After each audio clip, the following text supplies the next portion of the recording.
tank.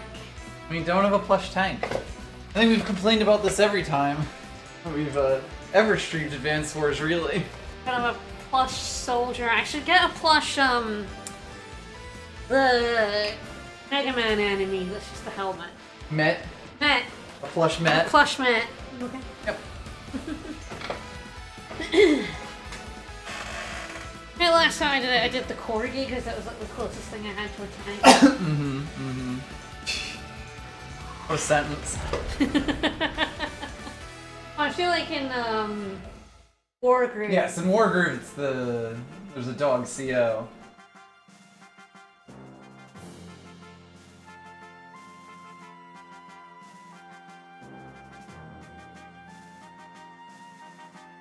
They're dog units even.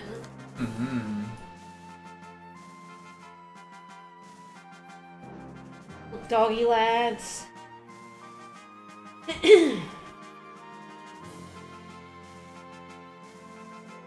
One of them wants a cord.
Good old creaky chair.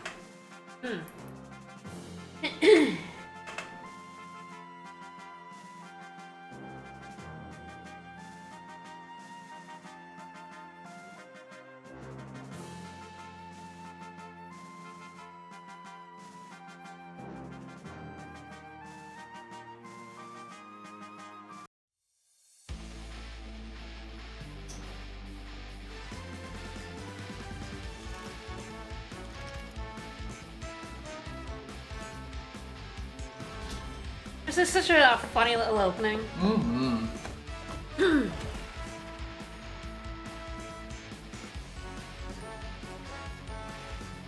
There are no bikes in Advance Wars.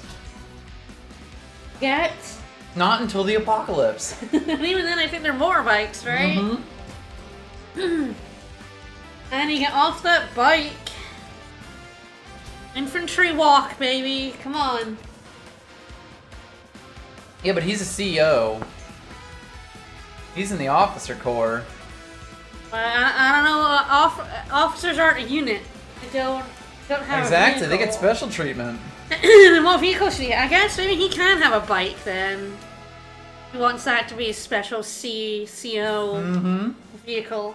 Of course, Max would choose a tank, like obviously. And Sammy chooses nothing because, yeah, that's. Sammy's a mech, it turns out. But, Sammy's a unique bicycle unit, I guess. Yeah. Well, he's not even a unit, 'cause he's just one guy. He'd be a one health unit. So Sammy and Max, that doesn't stop her. Well, she wouldn't get much warring done if it was just her. Unless she had Victory March going. The angle of this road is, It's a little questionable. I mean, I would also say the thickness of it. Yeah. That road is actually 1 max wide. Maybe not even, and I don't think that's a good way for a motor vehicle, even if Max is an absolute unit. That is not a safe road for about 20 different reasons. Max is wider than that tree. And he's not. Bro, the perspective on this is kind of wild, because a little wacky. horizon-y shots over here on the left are so much lower than where that bit goes. Try to look at the hill, the angle. Well, it's because the cameraman's being shot by a gun, which is why there's an explosion right there, and so they're currently, like, flying back as this picture was taken. Well, screw these three. Last time we were introduced to our Blue Moon boys. Colin. Got to know all of their strengths and weaknesses. In Colin's case, it was pretty much all strengths. No, it's so funny because, you know, like Colin's quote-unquote weakness, that his units are a bit weaker. Like, on campaign maps especially, I cannot... Like, you can build a Colin medium tank will destroy anybody else's small tank. Yes, the important thing about this game is that the units are... Like... The differences between units are kind of hyper-exaggerated. Yeah. And that's what makes it interesting. Because, like, a medium tank versus a medium tank will obliterate a tank and take almost no damage back, so that if you don't have something else that can do more damage to it, it will wreck your shit. But, for the cost of having that medium tank, you could have bought 2 tanks, had 2,000 left over, and your tanks can move out of range of the medium tank just fine. Like, you know, it's what makes the game interesting. But what makes Colin really good is that because, you know, when a medium tank loses 10% of its attack against a tank, it still fucking destroys the tank. It stops the tank from being able to perform the thing that tanks do. And therefore, he just got it for an absolute steal. A 90% unit for 80% of the money is already value. Just nice. It's value, man. But it is, like, with the way that the game is hyper-pushed in directions, it also means that, like, you know, if your tank isn't going to trade as good as a tank, that's fine if you also have a second tank that you were able to buy that your opponent wasn't, you know? Even if your tank took more damage and even if it died, the second tank that you had running around blowing up other stuff, it's just gonna win. It's a smarmy dude. I love how many different infantry designs that they have for the troops. It's so good.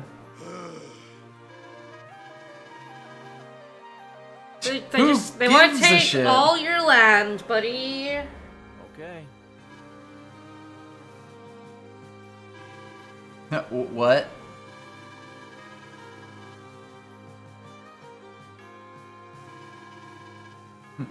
What if we send the child?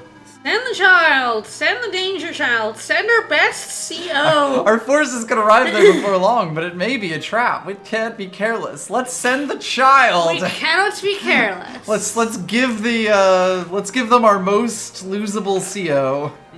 That's At least in the pecking order. That's not is Olaf the... Or no, it depends if you're in Fog or not. Yeah. In Fog, it's Grit's the weakest. In non-Fog, Olaf is the weakest, but still, like, quite good. Yeah. The child is not disposable. The child is your best CO. Your child is banned for a reason. Me or Grit. Or Baby. Yes, I imagine, so Colin is not, like... Is he still banning, like, high fun stuff? I don't remember. My guess is yes, though, because, I mean, think about it. High funds... You get, what High Funds is as a mode is you get 2,000 per city instead of 1,000. It's genuinely the only difference. And it's like standard, so no fog. That must make campaign nuts. Correct. But the thing is, I believe it does make it so that there are modes where he is playable. The important thing, actually, is this guy right here is one of the biggest winners in all of High Funds because global damage is incredible. Yeah. Oddly enough, if you just literally double the amount of money that's there, a power that removes 20% of your opponent's value unconditionally is incredible. Yeah. It may not surprise you to know that Hawk is also extremely strong. Oh, Hawk's a nasty boy. We'll get there. We'll get to him. He's a very nasty boy. Do not like fighting Hawk. Mm-hmm. They have managed to make all of the Black Hole COs incredibly annoying to face. Yes, and that is kind of their purpose. Apart from Flak. Flak is sort of like... The weirdness of Flak is that he can ruin your day with a lucky roll, but also, like, you know, if they wanted to actually hurt you, they'd make you fight Nell. Yeah. Because if she got, like, because her lucky rolls will mean that you're basically, your baseline is this good, and she can only do better. Oh, Grit sent the child. Yes. He literally saved the Neotanks from you. Right? This doesn't work in the ordering that we've chosen. Colin, go north, young man. I do also think it's really funny that, like, you know, they're like, oh, the north, and, you know, they treat it as, like, Russian tundra and all that, Yeah. but in this map that we've set up here, Orange Star is further north than... Yeah. Like, all of Yeah. Orange Star is apparently a polar wasteland if this is the cold, barren north. They didn't of Blue really Moon. think about geography. When they No, made and I this mean, you know, it's here on Wars World, are you sure? I like to think that they flipped north and south. Well, even then, it's like, it's central, right? Like, this is equatorial. Maybe in this world, equatorial is where the snow is. Maybe. And the poles are where the heat is. Mm-hmm. You don't know the logic of Wars World. Truly. You don't even know if Maybe it's it's a Taurus. It might even not, yeah, right? We don't even know it's a sphere. Colin, do you understand life and death? Because I'm not sure anyone in the game does. No. All he knows is moderation. That's Sir, his yes, whole, sir. I'm going to ban that sick filth. That's his whole deal. So, like, Colin would only be bad on a pre-deploy map, Basically. where his units are just weaker for no benefit. I guess he'd get the benefit of the money that he is accruing in the background, which would presumably still exist. Luckily, Sure, for his CO power. Oh, baby! Hello! oh, there we go. It's Commander Lash. Well... Not as good as Lord Flack. A baby. A child. Lash is also a child. Lash, Colin's a way better Yeah, CO but than he's you. older. Lash, she's already beaten you. Yeah, but she was just shredding the papers at the time. Not fast enough. Alright, so... I'm not even gonna fight him. Very unfortunate there's an airport on their side. Yeah, I don't think it's gonna matter. Yeah, they're not gonna get... The thing about airports and harbors, expensive. Yep. Oh, we got an airport down there as well. Yep. And then this airport is functionally ours. Worth noting, once again, they have given us an even map with first turn advantage, which means we're gonna smash them into paste. Oh, and Yep. better city positioning. Like, Yep. Lash has to build an infantry that goes. Oh god, this guy is actually 3 turns from being captured here. So is the airport, I think. Yes. Yep. So, whereas we will basically we can get onto this city in 2 turns, and we will skip to go to this because this guy will also be able to get here. But, like, this map fundamentally advantages you, the player, even before you get to the part where first turn advantage is incredibly strong in this game. It is also 3 for our airport. It's Yes. an interesting question of, do you ignore that airport to go for that airport? Like, do we get that bomb airport at some point? I probably do actually send this infantry here You for think? it because copters can just fly over this. Like, this right here Sure. is actually going to be a really fantastic battlefield for the copters because if she's over here, she can't attack over here. And if she has an anti-air anywhere around here, it literally can't attack us here. So that airport is actually way better than it seems at first glance. We'll get both of them, though, and we will crush her. But yeah, in Advance Wars by Web, the way that first turn advantage is generally handled is that, for one thing, maps are almost always fully symmetrical along some axis. And for two, the side that goes second, I believe, starts with an infantry most of the time, which means that they actually get the first mover advantage to make up for the fact that they will literally always be behind on funds from the get-go. Yeah. Are we building an APC next turn, you think? It's a good question. Like, I think it's 1, 2, 3, 1, 2. It's like 3 turns for us to do here, but I think that building an infantry here is good. We kind of already talked, if I get this infantry... 3 infantry is going to happen this turn. Yeah. It's very much a case of what happens next, yes. Turn. Like, would we even want to build a recon to start? Potentially, yeah, because again, they have made everyone rather resource poor. And there is this like big long road, which means that she has to do this. In fact, next turn she really has no choice but to build 3 more infantry.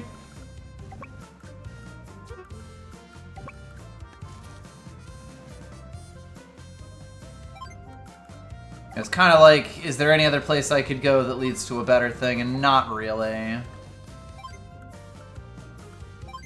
And of course, because... So we can build a recon and 2 infantry.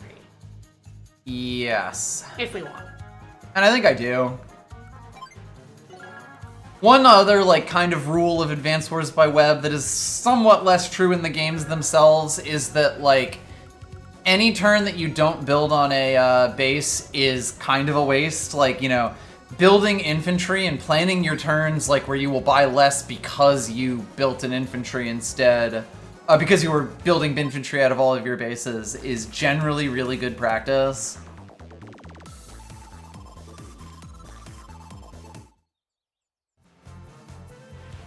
Alright, so I believe the positions they have to go in are here and here, because that's the only way that someone can start capturing finish capturing this city next turn, and then start capturing the base next turn as well.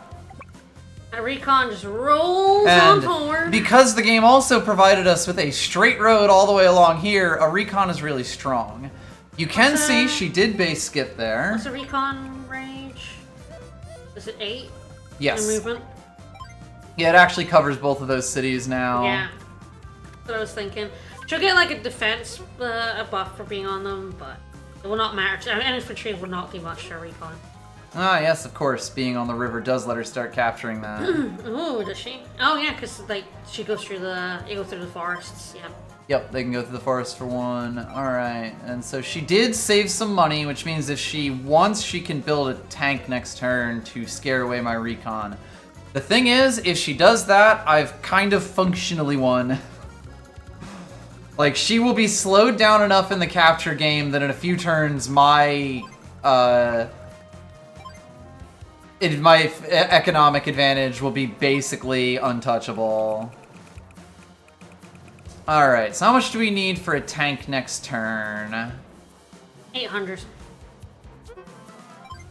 So as long as we, You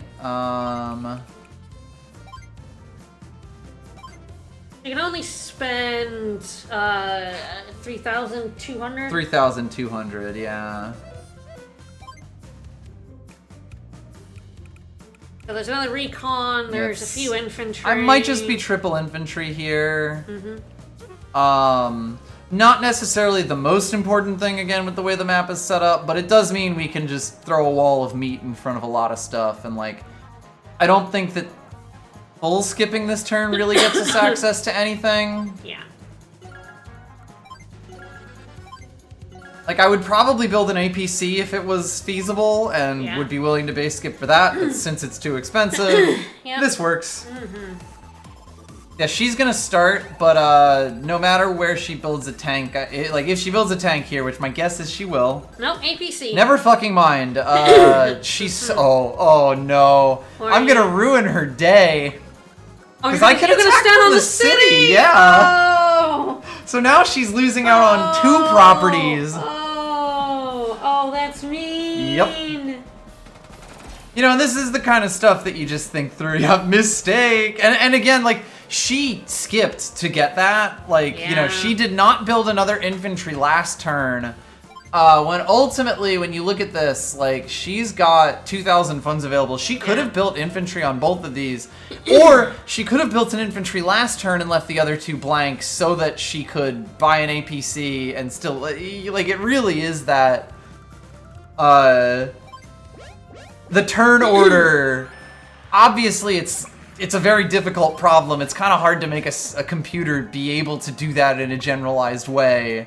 Yes, they did remake Advance Wars in 2023. This was released. This game's like 3 years old, and it was held for a year because Russia attacked Ukraine. Yeah. True story. Wow, Advance Wars has such a bad luck problem. Oh god, when it comes to being delayed for acts of war. Mm-hmm. Oddly enough.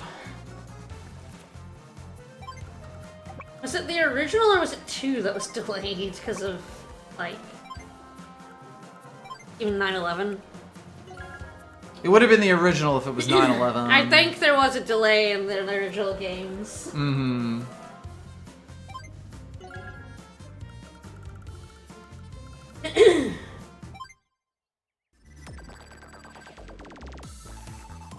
It is also why I actually think that that like hard campaign is kind of interesting in this game. The original Advance Wars, the Game Boy Advance, was released in America before 9/11. They delayed it in Europe because of it. Oh no. So yeah, I actually didn't get Advance Wars because they delayed it in the UK. Oh no, babies. So another problem that she's got right now, and again that the APC did kind of force her into, is that she still can't actually do anything about my recon. No. There is, if she is clever, she could actually, especially if I stay on here, trap it next turn, because it can move where this guy is, and if this guy moves here and this guy moves here, the recon will be stuck. The thing is, by delaying this cap 1 turn, I've made $1,000. By delaying this cap 1 turn, I've made $2,000. Because they're not going to start capping it this turn, and I am going to delay this further, this recon has paid for itself, even if Colin has paid full price for it. So, like, they can blow this thing up, and I still went beyond winning with it. There's a chance! You know, and you do kind of have to think about things, like the biggest value... Oh, nice. The biggest value that a recon can get, generally speaking, in these kinds of maps is this economic thing. Like, it's like Balatro. When you finish things a hand earlier, or when you get access to an extra hand, it's not just that it's giving you an extra hand to do things with. It is giving you an advantage in every single turn of the game that you play from that time forward. Alright, we should capture that base. Mm-hmm. You know, like, the economic advantage compounds on itself really, really hard. And we're basically making that airport shit for them, because, like, 5,000 a turn is not enough to use an airport. Like, the best they're gonna get is, battlecopters, and by the time they have those, we are going to roll them over in a wave of our own battlecopters. I don't even think, like, I don't think she'll buy much, but, like, that is, like, the biggest thing she could get. Yeah, but, like, battlecopters are what, like, 9,000? 9,000? 5,000 a turn? You have to blag, like, 2 turns for that. To even get one of those. For 1! Which we could then build an anti-air on and just murder.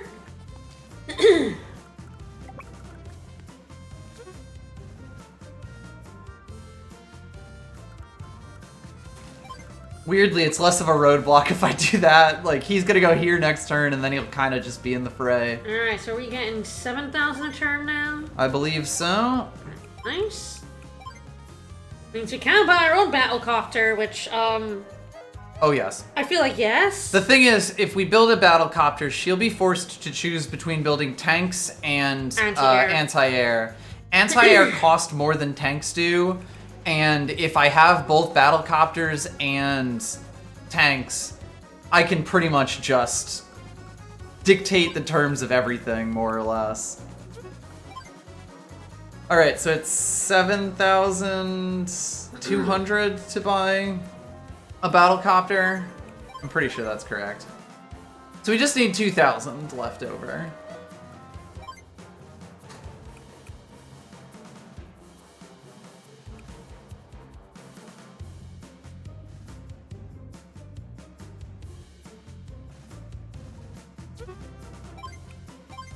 Yep, 7,200. Alright, we'll have 1,200 next turn. We can spend 48. Yes, it's mostly down to if I would like be able to afford both a battlecopter and a tank next turn. That's short. 12,800, I believe. Yeah, yes. so we're just short. So I will be short, and that's kind of like I would skip building anything if it meant I had the money. Yes, it's an interesting question of what you do build. Yes, if I do build like anything. It would be nice to build something on that forward base for sure. Mm-hmm. Like, it's an interesting question of do you save your money so you can build an artillery on that base? Potentially, yeah. I might just hold here. That would be perfect money, Yep. I think. If I was playing against another person on a more balanced map, this would still be a buy 3 infantry turn. Yeah. Because this is almost certainly all the infantry I have, and because this base, which is ridiculous, is coming online next turn, along with this, yeah, what I do is buy a copter and then buy whatever I feel like, and I have the money left over for here. Okay, so like Fire Emblem, unfortunately, Advance Wars is kind of stuck on Nintendo. Alright, I finished capturing the airport. Try to take the city again. Oh. I mean, you can put it there. That's not gonna stop us. So yes, now we actually have kind of a funny question. I feel like you still do the infantry, right? You got tank bearing down? Like, they're gonna have to either leave it in tank range or pull it back, right? I mean, is Fire Emblem a Nintendo in-house? I don't think so.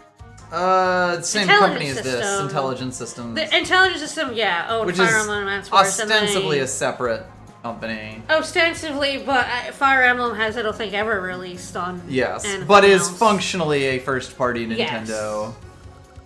Yeah, it's like Monolith Software, though. Like, they are not Nintendo. They're pretty much in-house. You can put that middle guy on that seat there if you want. That was my plan, yeah.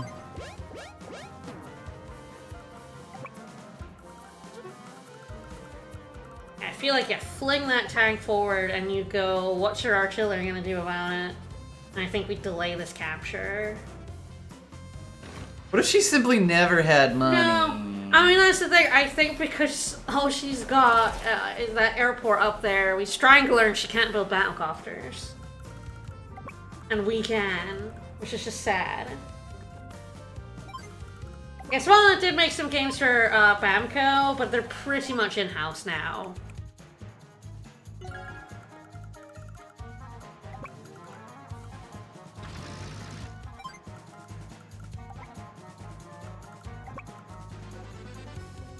Yeah, she can't attack from the mountain there. One of those infantry is going to start capturing that city regardless. My guess is it's the bottom one, but the AI can mess that up. It has been known to happen. But this is also where having a ton of infantry is like really, really strong because it means that you can afford to take trades. Alright, I feel like it's probably an arty party for the perfect money spend. It feels really satisfying with both Colin and Kanbei anytime you end up at a perfectly round number. Yeah. It happens. Like, all of the money is designed to do it, and knocking it all down by 20% to other nice round numbers is fine. Like, will mean that it will regularly work out perfectly, but it is always like, ah, nice. My guess is she's going to build some anti-air. They do tend to get very zealous. Oh, yeah. I mean, because they have to. When you get air units, yeah. Yep, because they are screwed if they don't, so they're meant to prioritize it pretty hard. That's pretty much what I expected. We're gonna get obliterated here, but that's fine. Yeah, you can really see his lack of power on that crackback. It would have gone down to like 8. Oh ho! The defensive position! The spicy defensive position. Though I will say, they built a transport copter! they built a T-copter. Oh no, that was like 5,000 funds. That's so bad. It's such a bad play. Your last honey, no. Sweetie, honey, that was no. all of your money. Please, someone help me budget this. You're not gonna make the surprise HQ capture, girl. Like, the only thing that's useful for is annoying you for a route, but... Oh, that's so poor. But not when the copters come in. We already have a battle copter, and we're gonna get that airport. And soon we're going to have a forward battlecopter. Oh, no.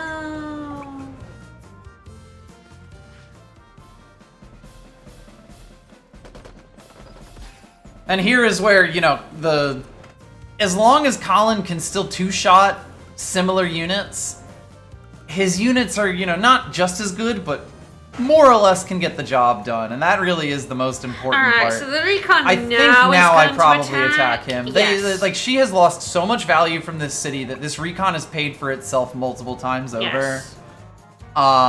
And now I can basically just harass the only actually damaging unit that she has put onto the map here. Yeah.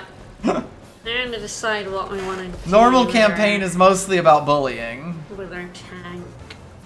The tank does probably retreat, but, like, not for long. Alright, that's a good move. Like, a 6 health artillery will still do enough damage to a tank to be annoying, basically. Yeah, we can at least move our own RT a little bit forward as well. Mm-hmm. Which will kind of stop it from being able to pursue. Yes. This is pretty good coverage on her part. Like, this is Yeah. actually quite a decent defensive position. The problem is the recon's on her side of the map. Yes, the problem is that this is still running roughshod, and she does not have a tank here to be... You know, like, this would be annoying in a real game, but, like, you would have built a tank by this point, which would then start constraining its movements without even really having trouble moving the tank into the position it wants to be in. So yeah, I believe this is what we're doing here. Yeah, it's a good play. This lets this guy go across the mountain next turn. This lets this guy go across the mountain. She's gonna get this city and this city, so she's finally gonna get some money here. What do we build, a tank or another copter? I think, interesting. So, like, a tank is really good here because it is front line, but as we saw right here, a tank is, you know, difficult. How much money does she get here? She is getting 8,000, which is exactly enough for an anti-air, which says to me that I want to build a tank because she's not going to build a copter, you know? Yes. The kind of set of thoughts that you have here is that I would build another battle copter if I felt that it would give me, like, you know, like the fact that this whole bit of the battlefield is a bit more constrained. Yes, I also like a battlecopter on that other airport in a couple of turns. Oh yeah, this becomes where you buy It just says her stuff, airport yeah. is useless now. Your airport ceases to exist. But because, like, we have essentially already pushed her back into her base, a good way to think about maps is how many turns it'll take a tank to move, about, like, positioning. If you are 6 to 7 squares away from a base, 1, 2, 3, 4, 5, 6, so, like, up to this line right here, you are in danger of being attacked by a tank that was built last turn. And that is, like, functionally a zone that you don't lose, that like, the player does not lose until they are just losing the game. And because we are now pushing into that, and she has the money to build an anti-air next turn, building more tanks is more useful. And because all she has is this, I don't want to throw one tank in here to let her shoot it for free, but I'm perfectly happy to throw 2 tanks in there and let her shoot them for free, you know? Like, and shoot one of them for free. This is the kind of thing that, like, a lot of the strategy and power that exists in Advance Wars, once you're playing someone who knows how to play, is actually kind of notional. Hey, she built a tank! Let's fucking go! See, you can kind of see that I am finally at the point where my recon is slightly constrained. On the other hand, I can do this without any fear of recourse, because if she decides to attack me from a plane, she's doing no damage.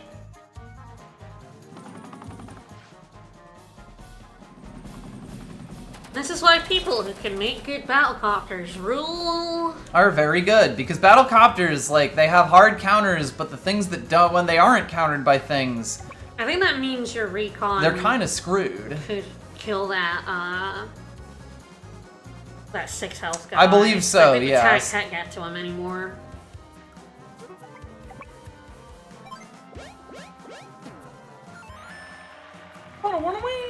Although the recon probably wants to go harass the artillery because, like, Hilariously, they did once again set up a position where I can't shoot the artillery, yeah. Except with, you know, a bunch of your little Oh yeah, the thing is, you saw that even this guy was doing non-zero damage to it. Good. That's gonna be at 3 or 2 health by the time we're done Your little tank here. can actually get to the 6 health guy. Yep. Safely, because their tank can't attack it first. Yep.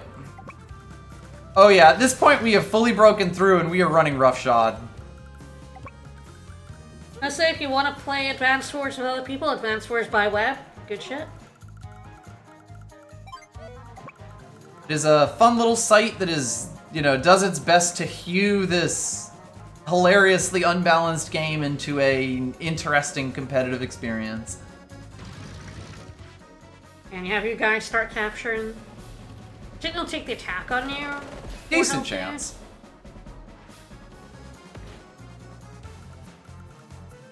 That said, there is, like, no full health dude, so... Yeah. Yeah, this is definitely still the play. It's just interesting to see what he's going to do. Yep. Well, and the other thing that capturing does is it puts pressure because you are using, you know, your opponent can answer this, but only by committing something that probably wants to be attacking something that doesn't cost $1,000. Alright, so I think you're,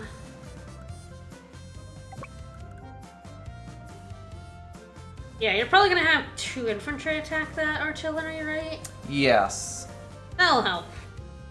Kinda murder it. Yeah, at that point, like, if it wants to take a shot at this recon, which is, at this point, probably gotten 2 or 3 recons worth of value, it is... you know, like, that's a sacrifice I'm willing to make, especially because this then dies next turn if it decides to take a shot. Which, like, odds are it does because it's going to die no matter what.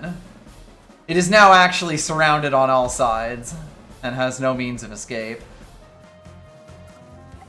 So, like, if I'm using this in a game, I am in fact shooting at the recon because there is nothing else I can do for, 1 point of damage. Nice, that's nice. Yep. Things are dire. And she's up to, what, 6,000 a turn now? This is true. It's maybe her luck is turning 7,000, isn't it? Oh, yeah, it's 7,000. She can make a tank a turn. She can make a tank every single turn. She has managed to get to that point. I'm so proud of her.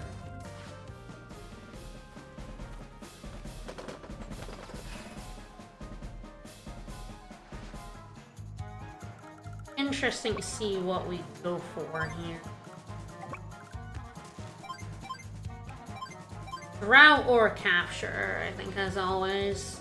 Yes, and I mean, it's almost certainly going to end up being route because once battlecopters start going over that hill, it will be much easier to wipe out all of her units than it will to attack. Alright, so we're gonna be 21,000 warriors.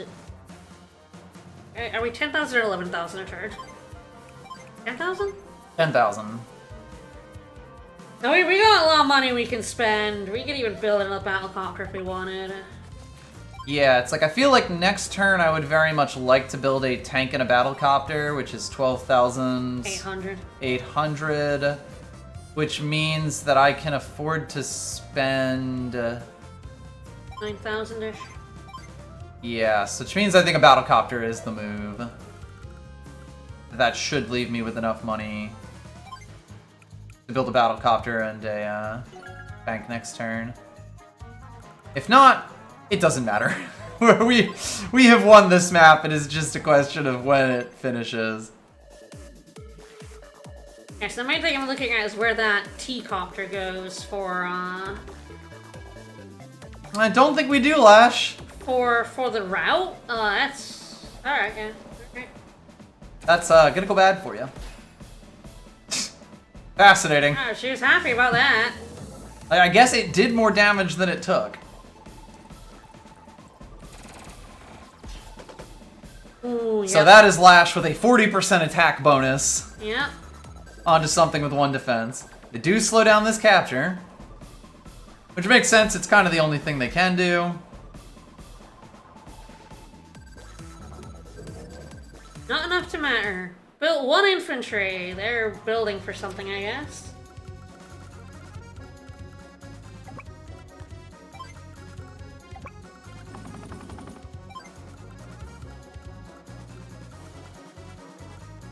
Combine that guy.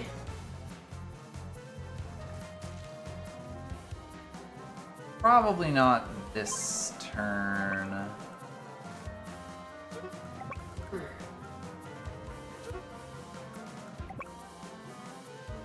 There is a chance this kills. And if it doesn't, the infantry can kill. Because I'm trying to make a path for my recon to shoot the guy on the mountain.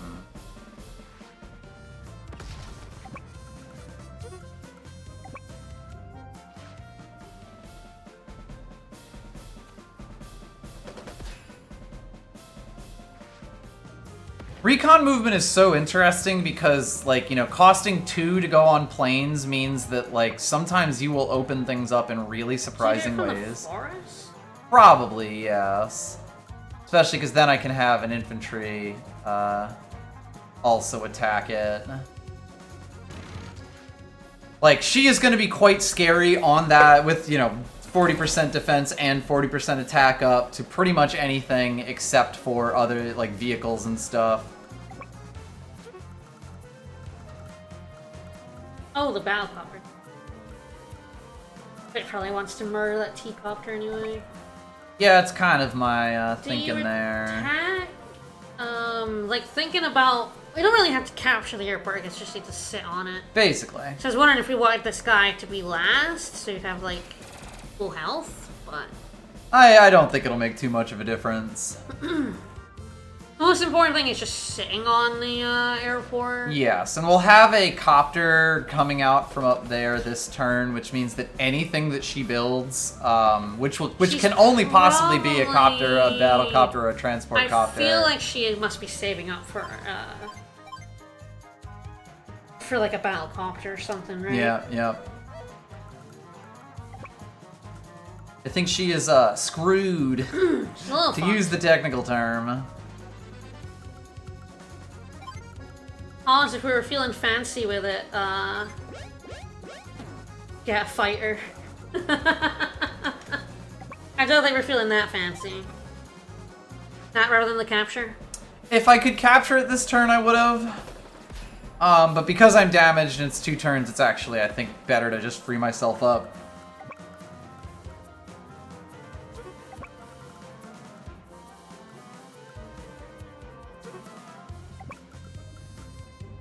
So, like, there's a lot of value in the copter attacking this first because, like, you know, this attack here, especially into woods from something she can crack back decently, is a lot, whereas this is not going to do much damage. Shame we can't roll our artillery forward to cover the bases.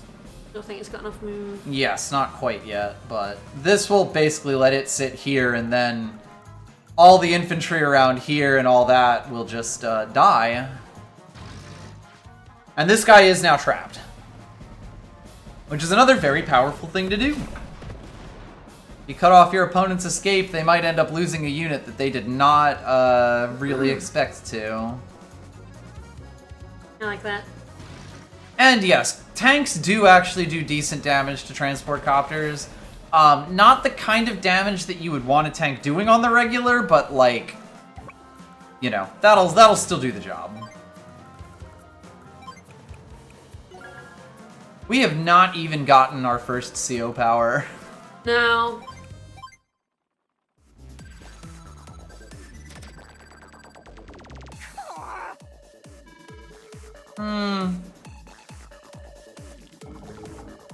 That's your HQ? Yeah, I knew the Batcopter was coming. Save enough money for a fighter.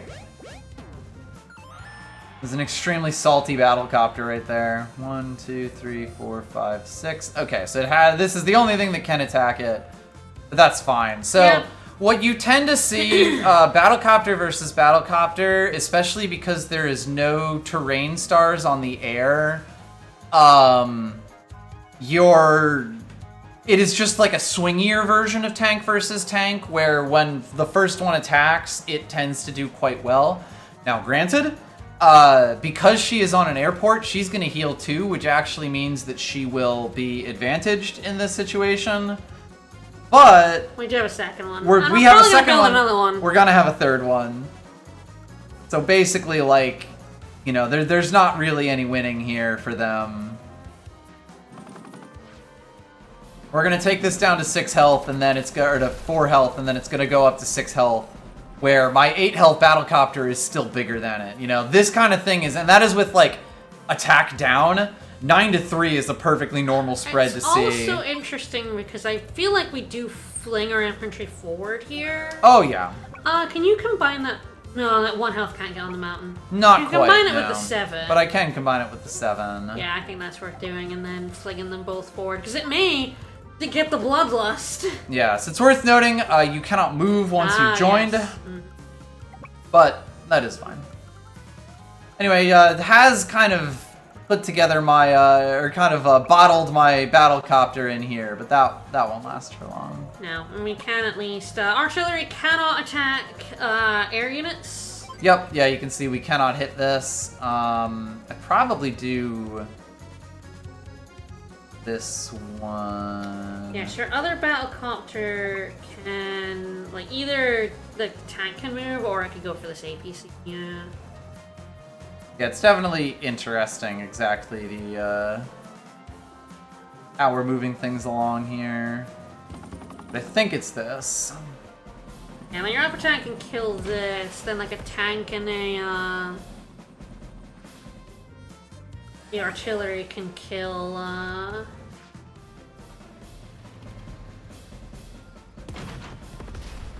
I did make kill the the cardinal infantry. Colin sin of building before the end of turn. Oh, it's fine. We'll blast it next turn. But I could have had more this turn. Then we'll have more and more next turn.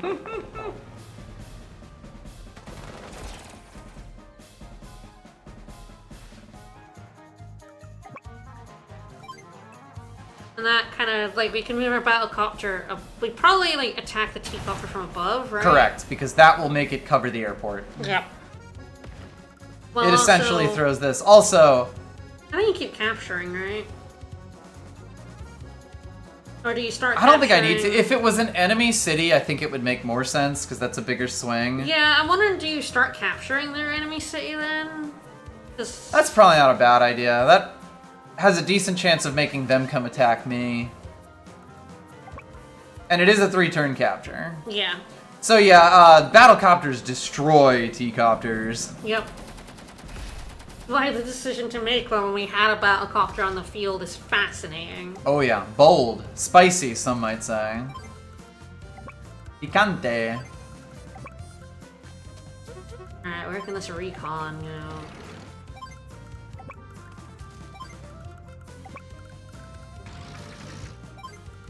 And my boy,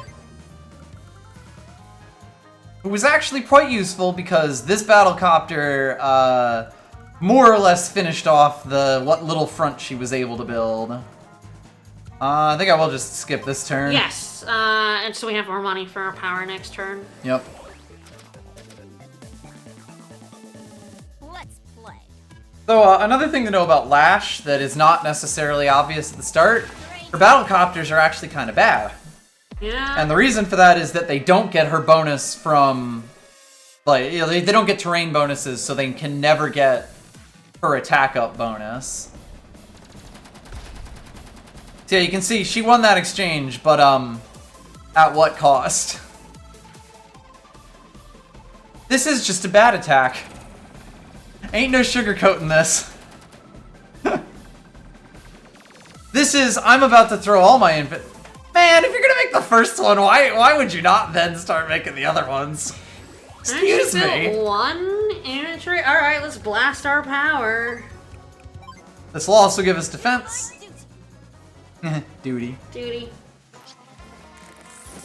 So adorable. And I think we should build a bomber. You always think we should build a bomber. I do, indeed. Do we park the 4 health one on her airport? Probably, yes. And then, like, we move it once the infantry can get there, but it can't get there this turn. Yep, it will be able to get there next turn.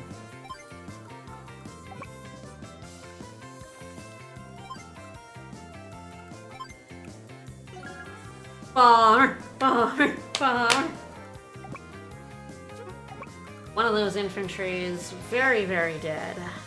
Artillery and tanks and 2 battlecopters. Probably the one on the bridge, right? Allow us to recon through. Yep. Yeah, we have a recon here as well. Jeez.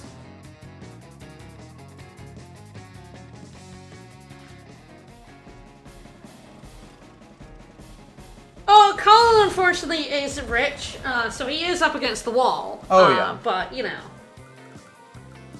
I do love him anyway. He's your problematic fave. Yeah, that's definitely worth it. Yeah, it's like at this point I am going for the route this turn. We might or might not be able to get I it, don't think you'll get it. but we'll be very close. You can kill that bottom infantry with like the recon Yes, and and a a copter. battlecopter. Bringing up the, this back tank. Mm-hmm. If it can kill the 6 health, you're in good shape. Yep, that should be dead.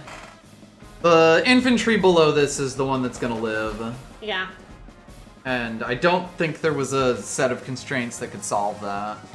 Yes, the ideal thing is if you could cover at least one of the bases as well. Yes, which this tank will be able to do because the perfect. probable best thing for it to do is this. Yes, the best thing to do is to cover. If you want to route, you need to cover those bases. Oh yeah, because as is being said in chat, the AI will basically just try to scam speed score out of you.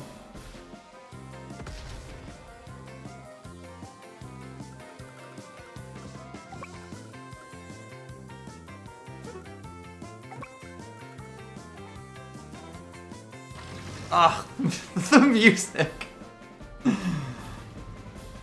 We can also potentially trap this guy on this base. Like if the battlecopter's here, because you won't kill this guy. Yes, and that functionally actually stops that two actually bases. stops, yeah. Technically, I think they'd be able to join this. There's a direction. I believe you can join into a full health unit, but you cannot join a full health unit into something else. Guess we'll see if they're smart enough to do that. Yeah. I don't know if they are. Like to join and then build. We'll see.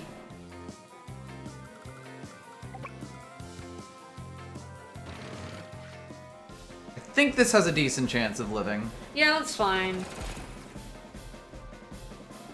Again, at most, they can build one other unit, well, 2 other units, and we have so many units here. And a fucking Colin bomber. I built some victory infantry. Recon's not a bad idea. But then, yes, oh baby. What we're doing here is winning.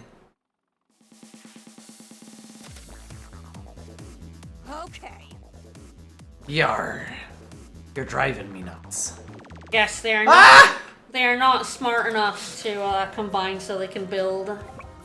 But also. What are you leaving in the tank exactly? Oh, you could have. I mean. Could have built. Anything to die. Yeah. But you could have built an anti-air. But boy. A tank. A mech. Yeah, mech. What a move. What a decision.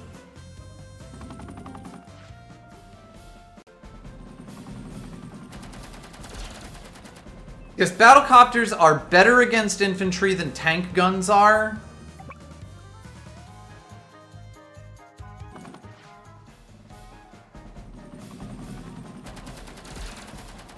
Ooh, spicy.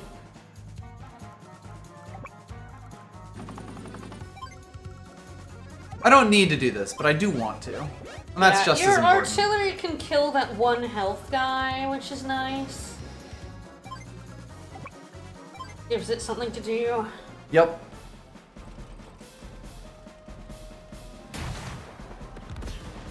Choo! And then on the deservo-meter, this recon was a goddamn hero. Yeah. It is... Yeah, you do expect your recons to die. Yes, that's kind of the point of them. The ones you fling way ahead to get value, you expect them to build a tank eventually and blow it up, and then she didn't. Yep. Or like, you know, even just all of the infantry that they're attacking will slowly whittle it down to the point where it can't really hurt things anymore, and it doesn't even stop infantry at that point. So like, for it to get this, Yee-haw. I guess we could check this. Can you put a damaged unit into a full health unit? That's probably what it is, yeah. Yes, okay, so it is the damaged unit has to go, yeah. They could not have They freed could up not their have base. freed that base without deleting, which the CPU is not capable of doing. Yeah. Because that is a thing you can do. You can delete your own units. I never remember what order it is. I just select them and see which one the game will let me do. So I like super trap that guy on a base. Yeah. Yeah, victory copter!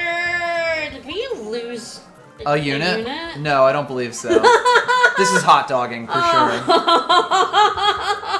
If we were going to lose a unit, it would have been this guy.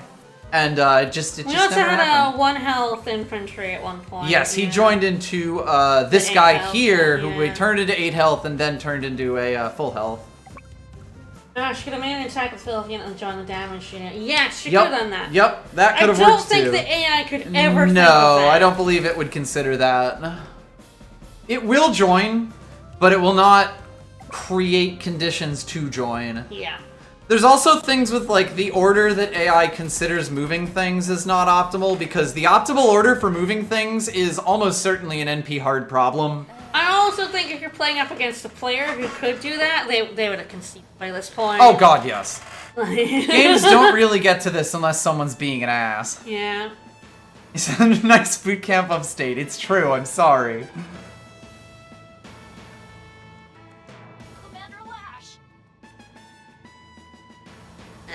Commander Lash. What's Lord Adder gonna sound like? Colin, you literally didn't lose a single unit. Colin, you're the boss. Colin, you overwhelmed them. You washed them over in a wave. Colin, you're right. Colin, you're the best CO in Blue Moon. Yeah, it was audacious and it fucking won. It was overwhelming victory. We have a bomber. Any map you build a bomber on is a good map. But this really is the value of anyone who can fling a recon.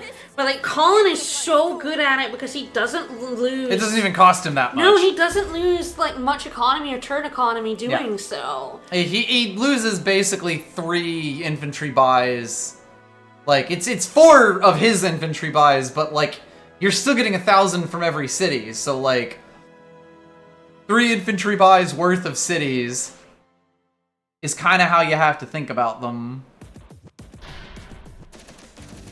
She's raging down there. And we were able to keep her at 4,000 and 5,000 for so long. So long. Like, that is... If you do that to another player, you will have won the game within the first 5 turns, essentially. You just have to make sure that you're not selling out your own economy to do so when you're actually up against a person. You know, you have to actually be denying them money instead of just making them play around you.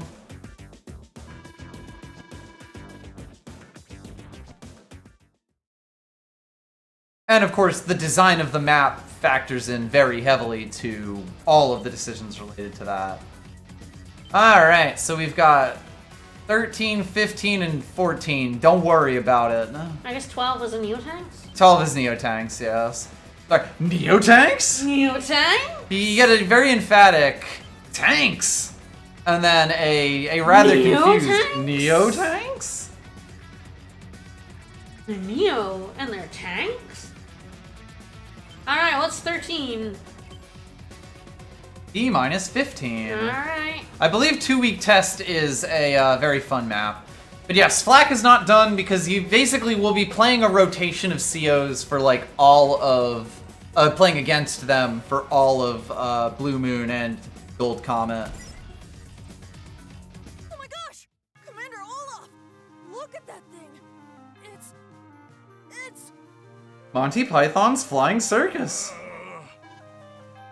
In the name of Jack Frost. Yeah, I like Colin's tier. I like Colin's tier list here. Standard, tier 0, broken. Fog of War, tier 0, broken. High Funds, tier 0, broken. High Funds Fog, tier 0, broken. Tag, tier 0, broken. Free for all, tier 0, broken.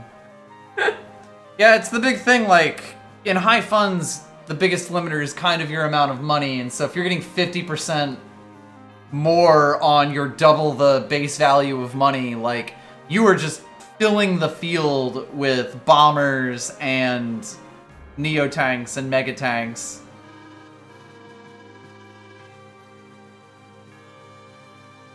Sure is big. Yes. What if I just blew it up?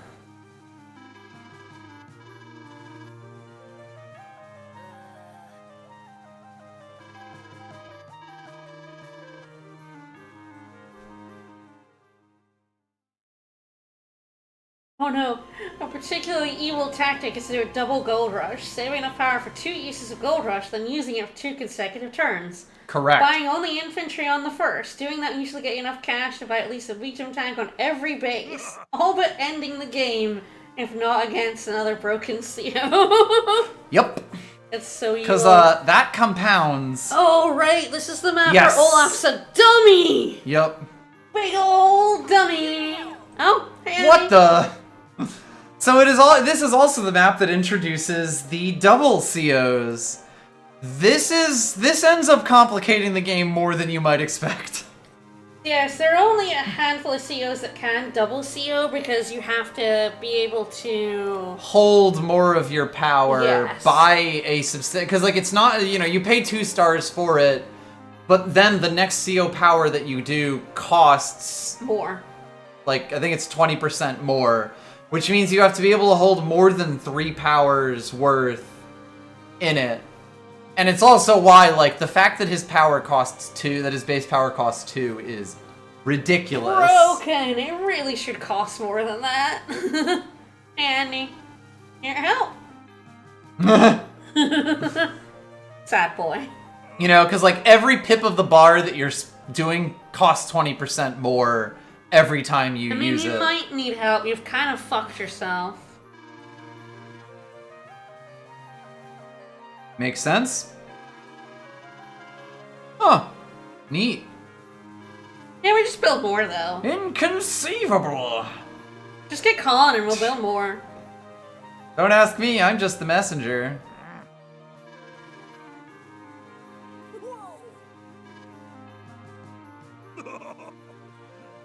And then, of course, the next game decided to make use of the dual screen and have you on, like, combine with different maps, which is, I don't think, utilized enough. There are things it does that are interesting, and then a lot of stuff that's just kind of weird. So anyway... Yeah. You were like, Olaf's forces are pretty, Neo-Tank. Oh, they do be wiggling. Also, his rockets there at the start, you could see them. Absolute nightmare over there on the right to, like, approach. Yes, it's worth noting, these are rockets, these are missiles, which is actually pretty bad for us, because, we have an awful, like, Andy has basically brought the Air Force. Yeah. So the game is kind of spoiling it, but I believe that Grit and Colin will tell us what we're actually trying to do within a turn or two. Well, we do have an airport. Is that our only thing? I believe so. Yeah, because we have 2,000, and it's this city and this city. There's not that much we can build on an airport. We will eventually have quite a bit more money, but it will take a hot minute. Yeah.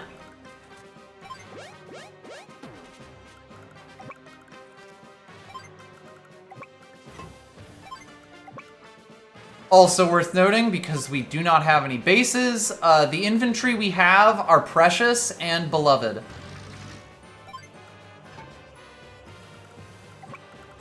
For reasons.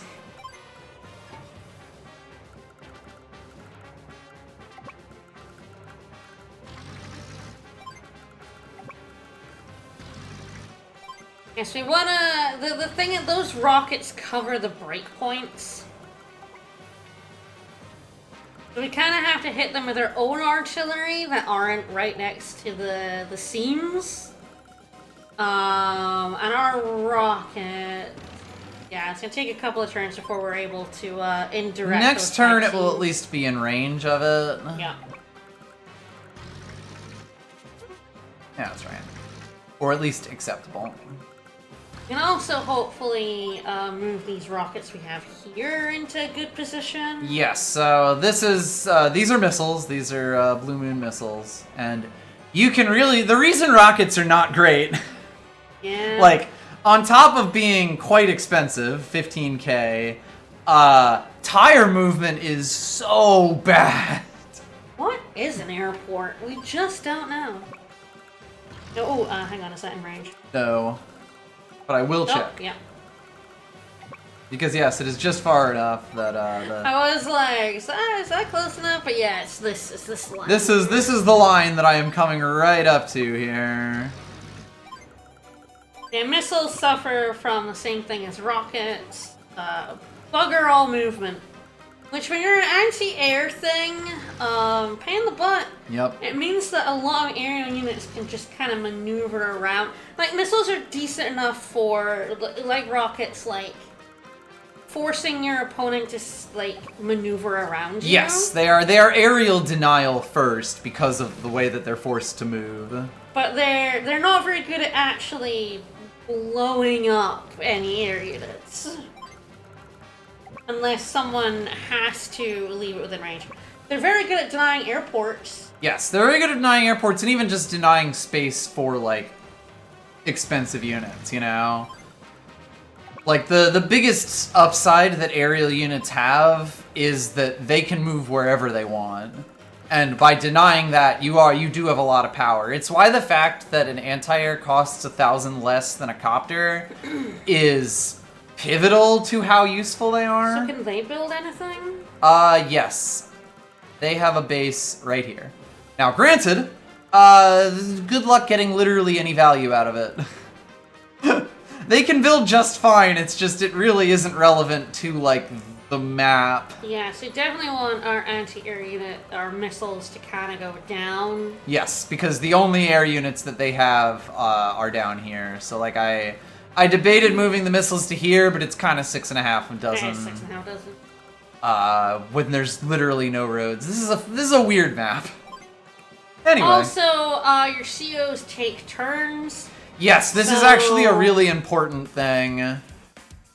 That Andy's turn is completely separate from Olaf's.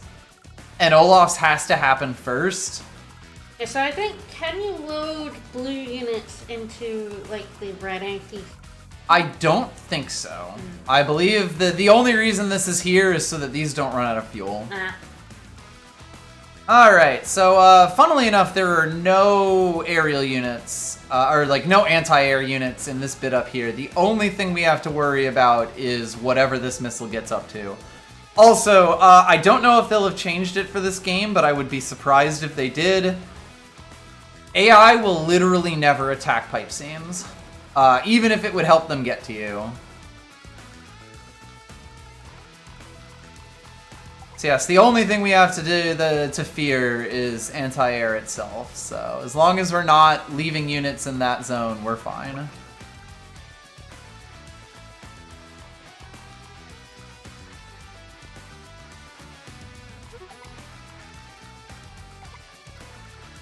What I do actually do is this. The copter can actually go attack the pipeline. Yep, rockets cannot hit battlecopters. Mm-hmm, and they do not have a missile in a place that can. Oh. Oh, it did though. It weirds me out that it doesn't have any kind of animation. It Yeah. makes me feel like you haven't attacked it. I know. Makes it feel that you've just gone up to it and stopped like the enemy does sometimes. Stared it down. Look, we'll get that over there, and it'll be really useful when we do. The fighter will be very... They don't have anything. They don't have... Do they have their own fighters? I don't think so. No. They also don't have Like- any anti-air in the bottom bit. When we break the two seams, that fighter is gonna have some fucking fun, because copters cannot hit fighters. Yeah. So I believe that what we really would like to do is actually just use this to blow up the seam if we can. Because this would do it next turn. As long as it's not covered by this. Although, 1, 2, 3, 4, 5... Oh, man. Yeah, it won't be. 1, 2, 3, 4, 5. Yeah, the bomber... As long as the bomber ends up in a position where it can attack that, it's good. It's all set. Like, there's actually not that much of value up here. Not much reason for me to send my stuff forward to kill stuff here. I think it is worth... I'll probably harass these guys. It's worth getting rid of the recon. Yes, the recon and even the infantry with this stuff, like, so that we don't have to bother with these defending these cities. The bomber but, like, and the fighter go back because they Yes. want to go through that seam. But I think I So do at only commit least like two two- copters to this. Yeah. If I could attack this guy without getting blown up, I probably Yeah. would do it and potentially send even more. But I think these guys will be enough to clean all this up. Yep. I say once that fighter gets to go down the way, that Air Force is cooked. Yes. Do they have anti-air in the bottom? I don't even No. know if they do. They can build anti-air in the bottom They if they can. want to. Because they have the one base, but that's it. There's They none have- right now. Well, they actually have a decent amount of Yes, money. they for- actually... Flak does have money in this map. He's getting 11k per turn because of these 8 conspicuously placed cities.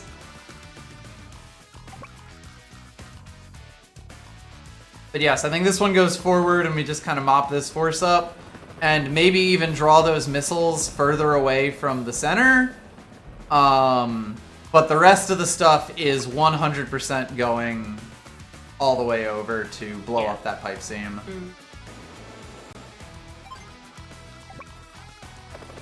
Now, I believe an unboosted bomber will not blow up a thing on its own in one turn. You have damage. So now, like the damage was important is basically going to be the takeaway from that. All right. Also, kind of important. I could leave the fighter here, but I should not because I would not be able to start capturing the city if I did that. Yeah. Yeah, you do have to be aware that you can block. Yeah, you can't move your units like out of the way essentially if they are in different armies. There will be a lot more of this as the game goes on. Well, they put an infantry in the APC. Oh, oops. Kind of for gore. Not really a problem. As long as that thing's not dead, it's fine. That's adorable. Now, this is flak rolls. It could do real damage, but it didn't. Anyway, this is the problem. Yeah. This is going to be the complication of the map. The gigantic force of shit in the middle.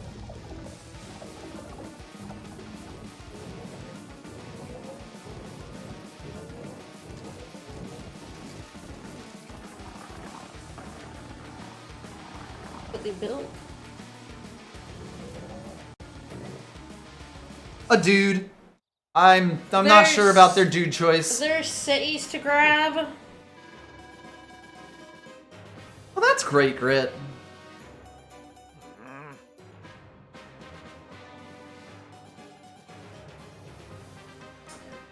You can, but because there's an airport on the bottom, we would very much like to hold it. Like, yeah, that is a valid way of doing this map. But we do have a pretty strong force up here. We just have to hit it the right way. So, yes, we're actually finally going to get the mission of the thing, which you could have looked up in the terms at any point. It's not like it's really hiding it. Yeah. But we gotta capture the 8 cities around. I really like how this game changes up a lot of the objectives and finds weird, interesting things to do on maps. The first game is actually kind of dry in terms of what it makes you do on maps.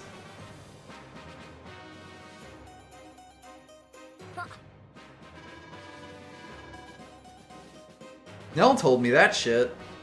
Yes. Yes. Obviously. Oh, yes. Oh.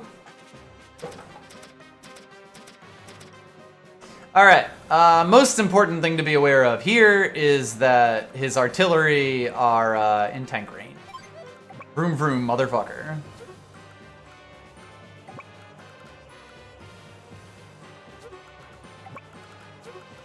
And his, the back line is not protecting. Yes, they will be able to protect each other. Yes, the 2 tanks that I send out to shoot here because I can't get into these center bits will get slapped a little bit, but not necessarily, awfully.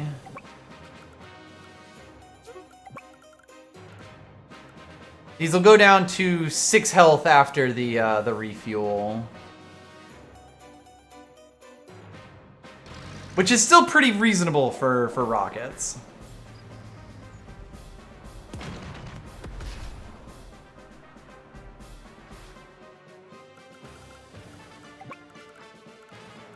We also don't have many turns before they're about to do some shit.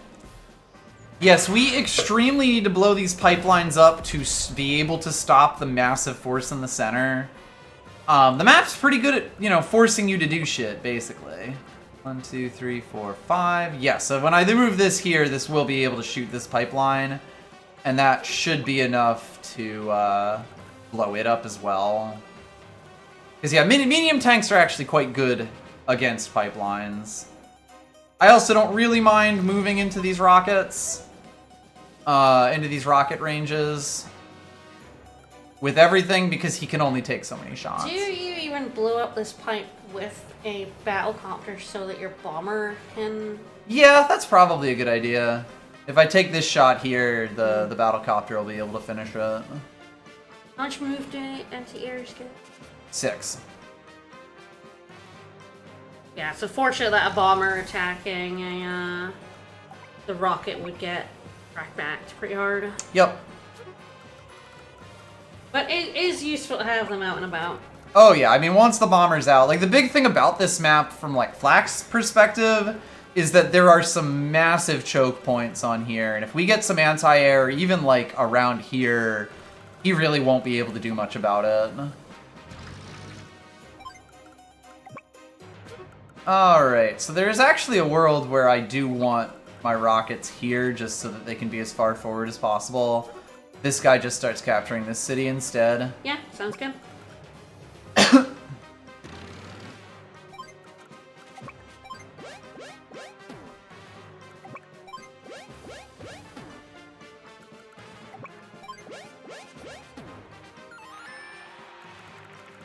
Alright, I'm not even looking at the bottom yet, but we'll get there. God help us.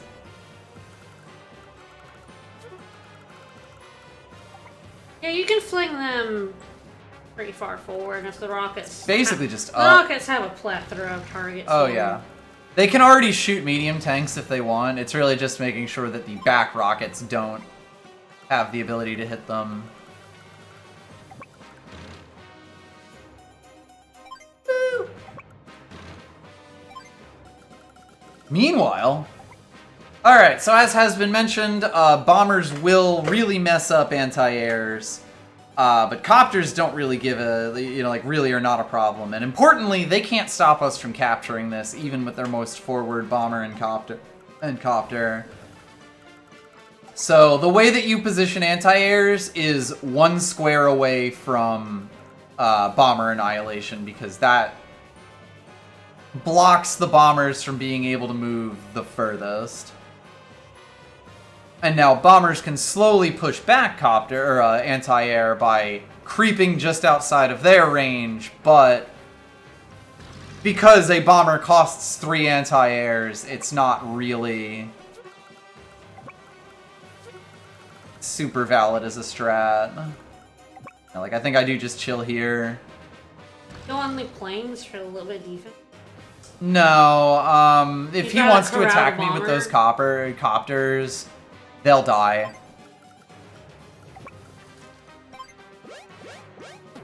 Alright, the other mech probably wants to go up. Yeah. He can escape through the pipeline. Yeah, these 2 mechs exist kind of solely to make sure this is captured, and now that we're here and they can't attack us this turn, it's captured.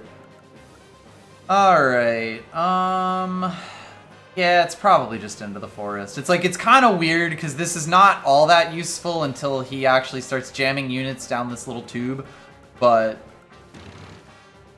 we can't really go any further forward over here.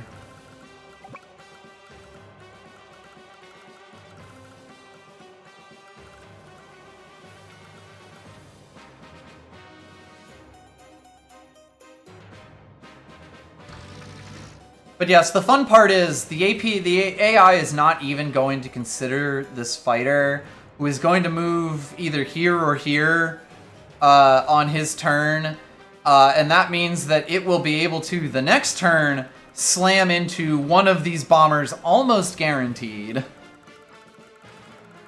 Which I look forward to. Alright, so that infantry going to, Yes, he also starts capping. Alrighty, and then I feel that the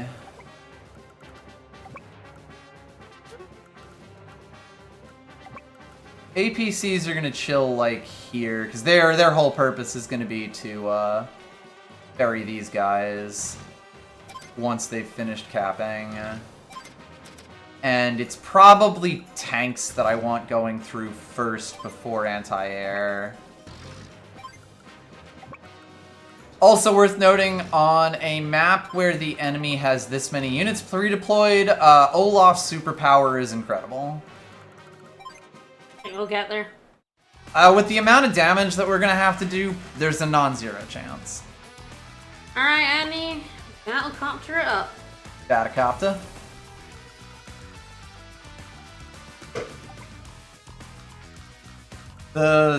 This is like the world's most useless artillery. There's a chance it might be able to do something, but it's pretty low. Alright, so we're gonna kill that, this. Yeah, from there, because the missiles otherwise, yeah. And that'll kill the infantry in there, which is the full health one, so... Yeah, that's, Black made a decision. Thanks, Black. You hit the recon, which I feel Yes, like I at hit this the point recon. is like kind of the only threat. Relevant unit on the top of the map. At all, even slightly. One other thing that's like interesting to do is to let all the anti-air flood forward and then bomber to the left. Yes, you can break this pipeline here and then just start wreaking havoc in the back lines. And there's a bunch of valid strats for this, which is fun. Interesting that it may have been better not to do that medium tank. Could have bombed that pipeline at the bottom. Yes, but wouldn't have killed it, with yeah. the rockets, I think that this is probably what we want to be doing. Alright, so yes, the only thing we really have to look out for is this missile here. So yes, I believe I do put you here. And then this probably just wants to go as far forward as it can. Because it's going to be the backbone of holding this bit, basically. I think this is correct. Yeah, so see where the anti-airs end up flooding. Luckily, medium tanks can destroy anti-airs very effectively. Yep. But yeah, when you're making these moves, like when you're intermingling units, you do sort of want to consider like the way that units will be able to move on the turn when you can't move guys out of the way, which is a lot weirder to do. Alright, let's fuel that battlecopter.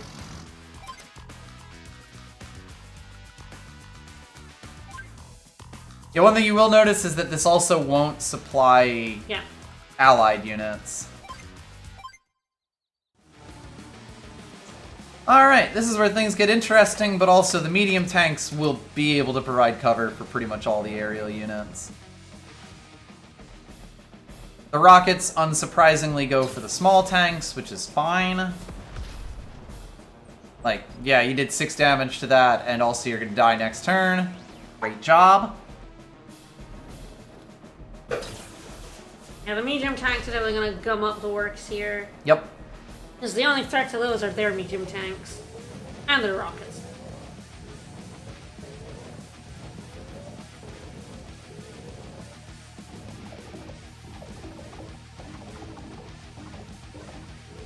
And then the fun part. Where do the bombers go? Alright, well, several of those bombers are dead. Just straight up. Yeah, let's blow up this pipeline. Yes, and here's also where you're going to start seeing planning for turns separately, like, you know, for what other teams can do. So 1, 2, 3, 4, 5, 6. I thought so. We'll be able to kill this guy, or to really damage this guy with that. That said, we might not actually want to do that, because we might instead just kill this off here to get into further back battlecopters. This guy, however, is at 9 move going to be able to hit, I believe, any of them. Alright, let's 3, rocket 4, that 5, pipe. 6, 7, 8, 9. Yes, so like, if he has a clear path, he can just blow that up. 2 of these guys are going to have to hit these, which is fine. That's a trade you take every day of the week. And then things get kind of interesting from there. Like, yeah. Yes, we have to unlay some pipe. Yeah.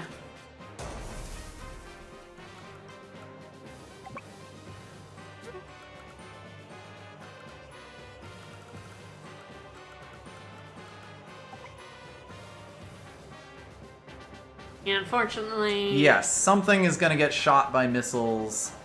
Possibly a medium tank up there if we put it on the city. Rocket.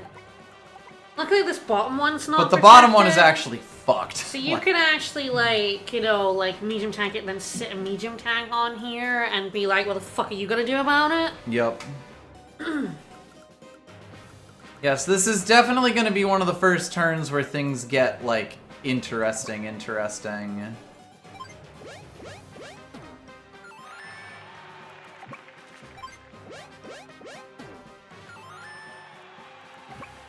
Because, like, all of these 3 zones of the battlefield are going to depend on each other.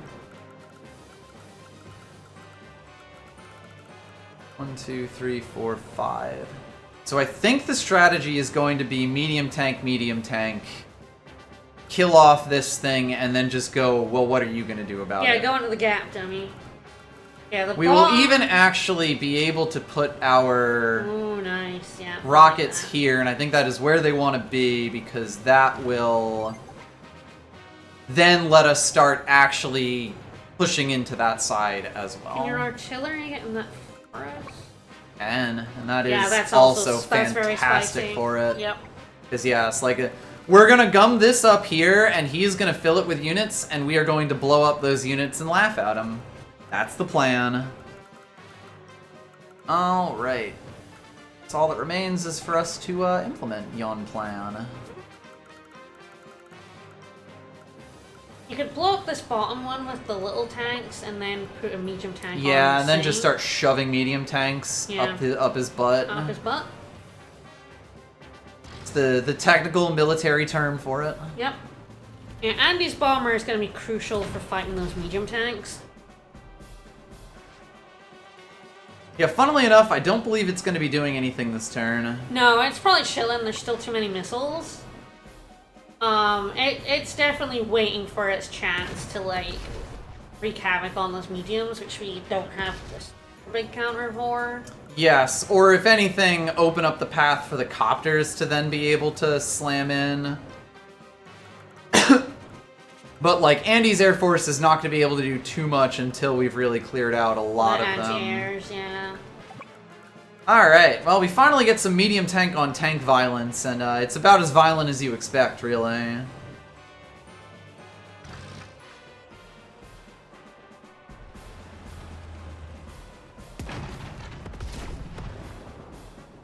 It's pretty bad. Sadly, it's not quite a one turn, but once we use Blizzard, or Winter's Fury, it will basically, our medium tanks will one-shot most of his stuff that isn't on cities. Alright, let's blow up his rockets. Even Bye. just taking these two out is pretty huge.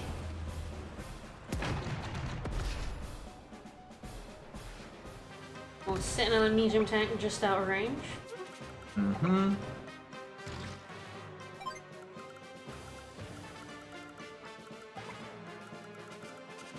You know, those missiles probably go, like, down? Yeah, that way, yeah. it's about the same. Like, their movement is so small that the specifics of it almost don't matter. Yeah, our mech is still, trundling his way up. I believe in him.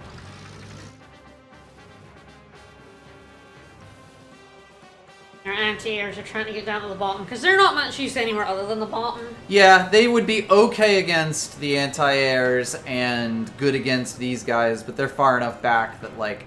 And this is tight enough with all of these tanks and Andy's units that, like, there's not much point to them being anywhere except over here.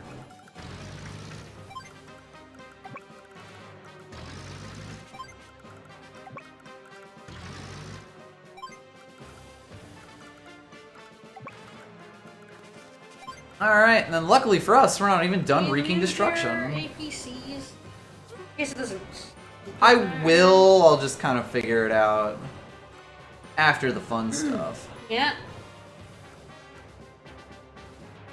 Yeah, probably still wants to be from... Oh, it's actually kind of weird, because it's like, these guys are going to be blocking. Yeah, you want to try and protect that mech if you can. Yes.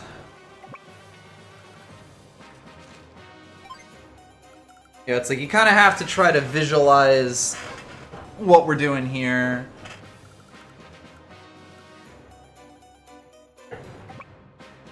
So, like, this copter can attack this guy if we want. Yeah, that I think might actually be the move. Like anti-air here, here, and here. You kill this. Yeah, I bomber, blow this guy up. I and really that hurt allows him. This guy to come in a bit.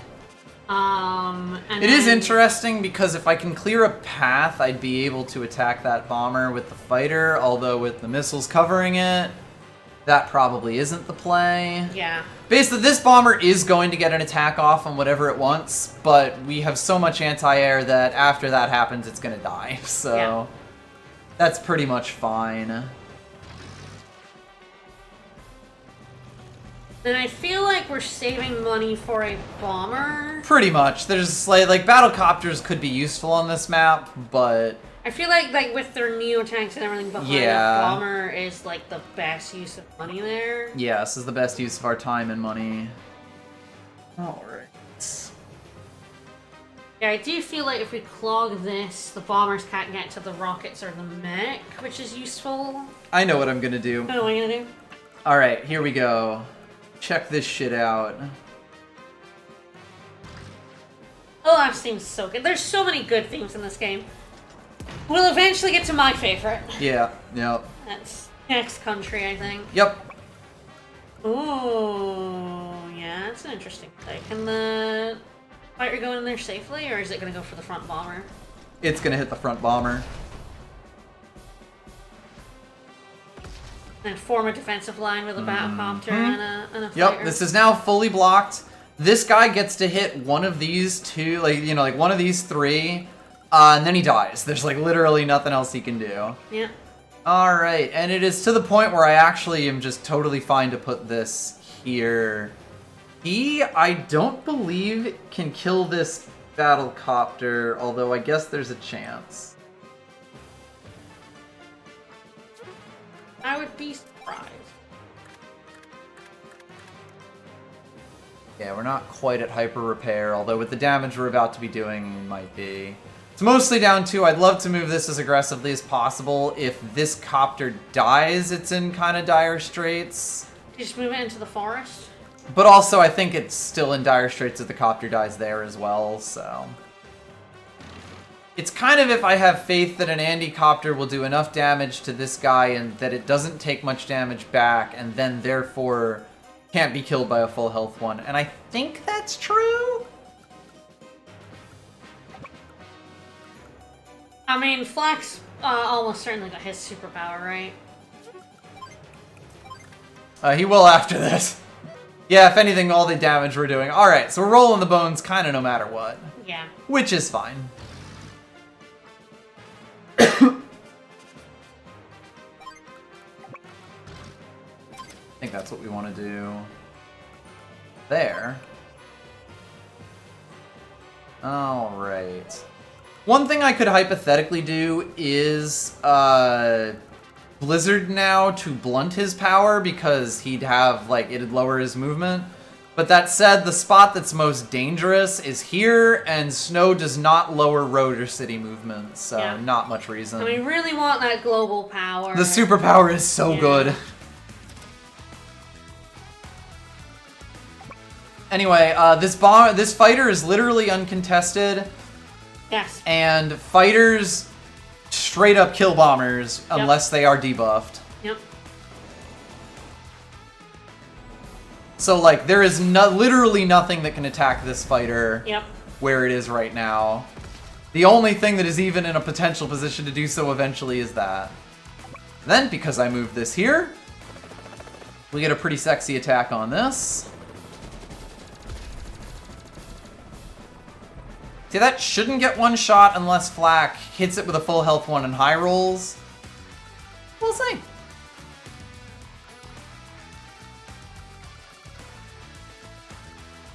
Well, we can do a little bit of damage, and by that I mean kill his recon. That's adorable. Yeah.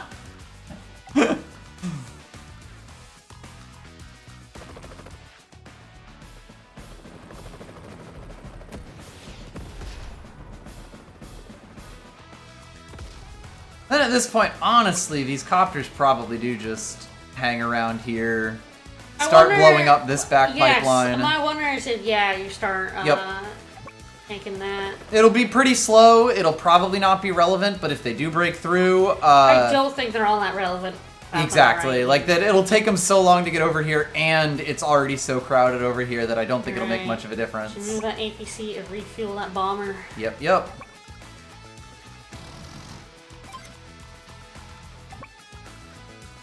And then I think I put this, like, here?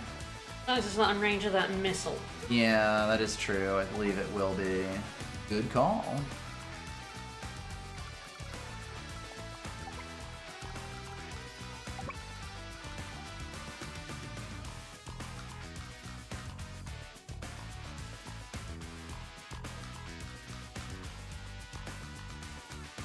Technically, that's where the missiles want to go. Yeah, I think it's there. I think we're just chilling here. That's good. Alright, then we hope he doesn't high roll hard enough to kill this medium tank with his power, or this yeah, super. Yeah. Odds aren't high, but it's not impossible. He will, of course, have high defense here. But he should, I think, give Olaf his super. And if he doesn't, then we're in a good position anyway.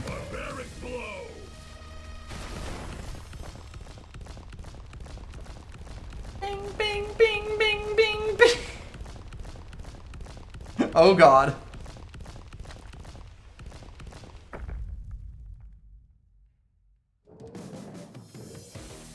Nice. Okay, we're set. Oh no! Oh! Oh, Oh, that is such a bad time to low roll. Oh, this is a slightly This spicier is attack. scary, yes. But it didn't die, so we're fine. That is genuinely all that matters.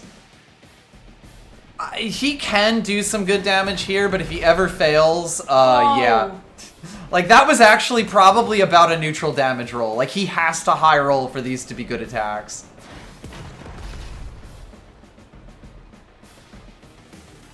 Ladies and gentlemen, Black. You'll also notice that, yeah, he's not moving his bombers yet because he just doesn't really have a good concept of what units he should do. I believe they get considered and moved in turns of turn order. This might actually let him break through, but it doesn't actually matter because he's already spent all of his copters attacking the anti-air. This would possibly be the funniest low roll, which probably means it's dead. He finally did it. Black gaming, baby. Still building infantry. Yeah, you go for that really high roll, buddy. Your luck roll, like, with how low the health that was, he did not actually have much of a luck roll there. Still building infantry. Alright, we've more or less won, although we do have to capture these cities fast enough. Yes. Also, worth noting, Olaf's power will hurt Andy. Oh, will it? Yes, it will, like, lower his movement. Oh, it won't damage him, though. No, sorry, it won't. Yeah, I guess that's a good point. It will not hurt Andy's units, but it will cause snow to happen, which will slow down the aerial units. That should be fine, though. His But- fighter is already in the thick of it.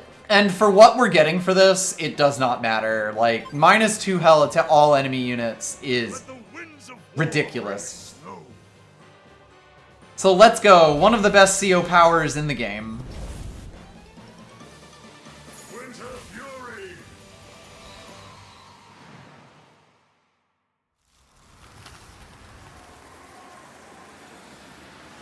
Olaf, who is a wizard. Ugh. You know it's an That- Olaf game when there's just 8s everywhere. I think the bottom is a little bit trickier, but I think we can let this guy run riot once we can break The his, only issue is this. Well, the good but- news is if we can kind of kill this Yes. line, the bomber can attack this guy safely. Yep. Which I feel like with rockets, artillery, and a bunch of medium tanks, I feel like we can break through. I don't know how much move it's got now. 1, 2, 3. It might even just be 3, but it could be 4. I never really It's know. not bad Aha! for 1, 2, it. 3. Okay, so it can get up to here. It wouldn't be bad for it to take on the anti-air. Yeah. An 8 health anti-air, even on a city, I think it might not die, but I think it will be fucked.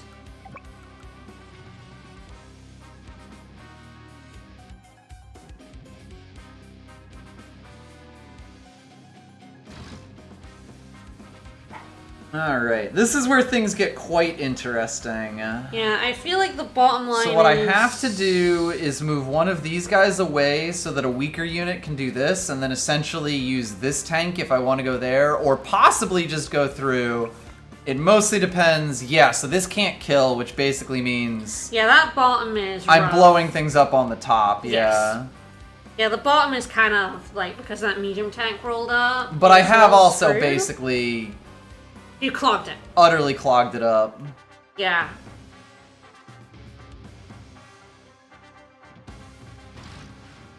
I think you can run rampant over that top bit.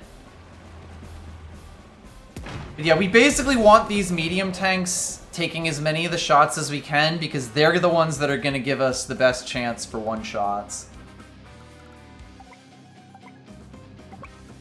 This guy moves up here because soon it's going to start blowing things up on this. Oh, yeah. You're right, it is actually right there. We're killing that bomber. Yes, we are. Yeah, these two kill the copters, allowing the fighter to kill the bomber.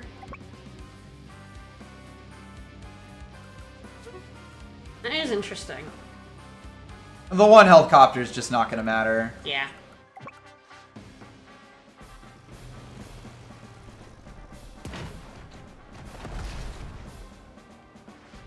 And yes, you know, the fact that Winter Fury hurts your opponent's just built units is, mwah, chef's kiss. Yeah, they heal, but they take the economy. That doesn't matter too much here. No, in this turn, Flack has built what? An infantry, so he's gonna pay 200 for the privilege. But yes, missiles, rockets. Yeah, everything that lives on a city is gonna cost him money. But it doesn't matter, he has a lot of money. Yeah, like, basically, he's not using this for, like, real things because he only has one base. Our mechs continue to mech. Yeah. And then we actually start the attack we have to think about. Alright, that should kill. If it doesn't, we reset the turn. Yeah. It's that bad. But if we can get away with doing this, then it's really good. Oh, 0.1. Tragic.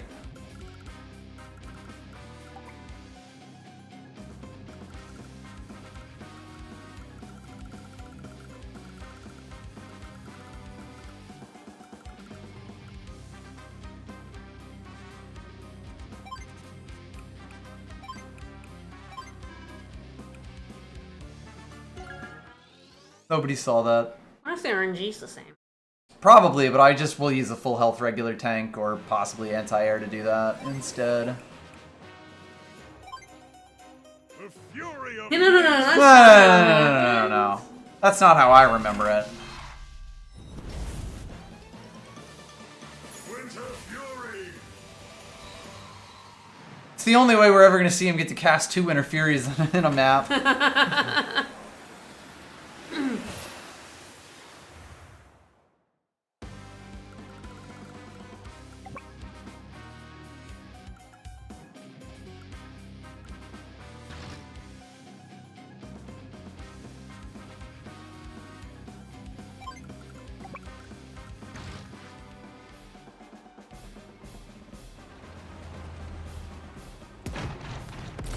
Luckily, outside of this attack here, basically the entire turn is more or less settled.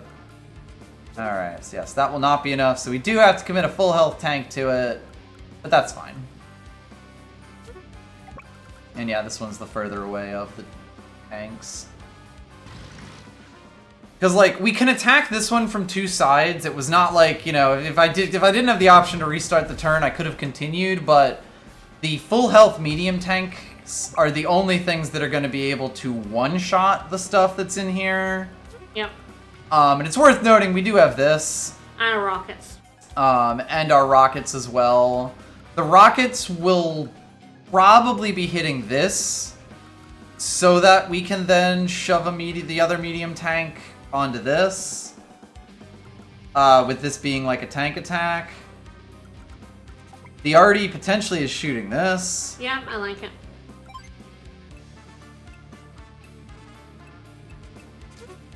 Or the medium tank. Mm-hmm. Yeah, and you know, it's also kind of the question of if the anti-bomber... You can get into that medium tank.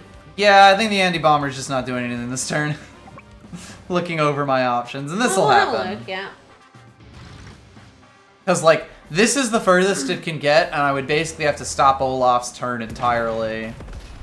I think at least once it's no longer snow. How much does that bomber have as movement? 7. Yeah, it'll be able to run roughshod.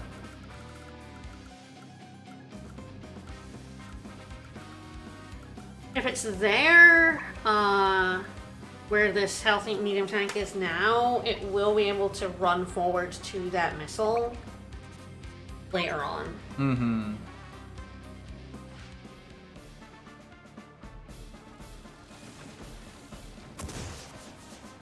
If a bomber destroys your missile, you know. You feel pretty bad about it. It's pretty unprotected, so I think that's not. Yeah, it's mostly down to if I would just want a full health tank, because they're gonna have this. Yeah, that's fair.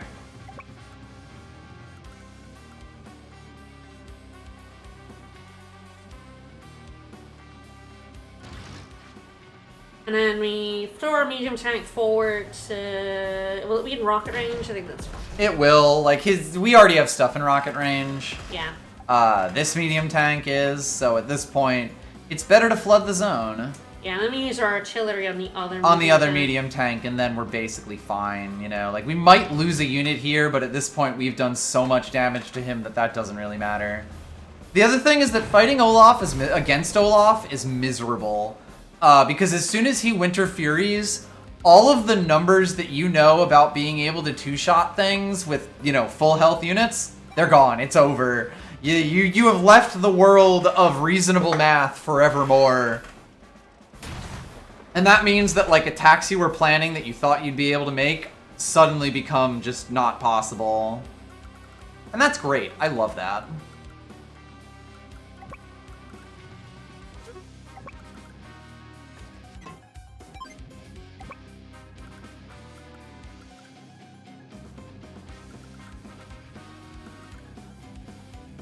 That's ideally where I would want Andy's bomber so it can do an end run for those missiles, but...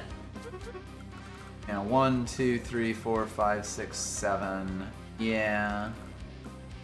It's like we could potentially, like, basically I can start capturing this city with an infantry here. Yeah. Unfortunately, you can't get one lower.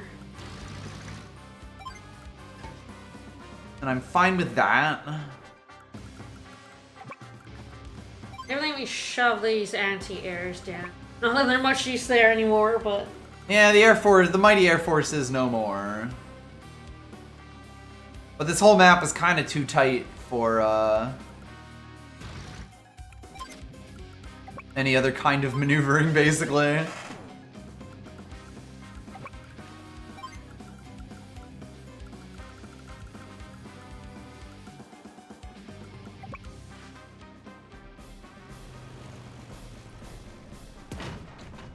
Yeah, and it is kind of funny. Andy is actually a pretty good counter to Olaf for fairly obvious reasons. To the point where Andy can kind of play a tier up into Olaf. Like, Andy will tend to be beaten by Max and Eagle, the other tier 2 COs, but if he is able to play against Olaf, he actually does tend to do fairly well against him because he can essentially undo Olaf's big move. Alright, time to move our mech up, and then... Yeah! How many turns so we can build a bomber?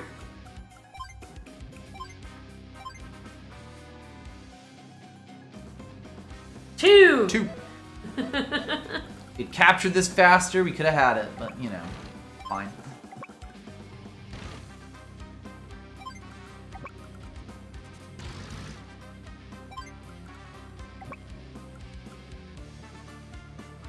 I keep this here just as a... This unit can go attack stuff once we break through here. Alright, then I think we're big chillin'. Yeah, it's very funny because it's like Flak has all of these really strong units over here, but because of the forest, they will, like, never ever be relevant. You also have, of course, done 2 damage to them all. They are all 2 damage weaker. This is true. Anyway, just to delete the rest of Flak's mighty Air Force, you can also see the 10% defense. On something that does 100% damage, the damage reductions are pretty straightforward. Very satisfying. And then I think that's like the only thing of consequence that Andy's doing. Yeah, so we're moving that bomber 1 forward so it can blast the shit out of those missiles that are one of its only lines of defense against it. And then, I guess this also happens. Yep. Because yes, that is not covered. It will take these guys a hot minute to get through, especially because they're hurt, but that's fine. Do you heal them or are you holding for your super?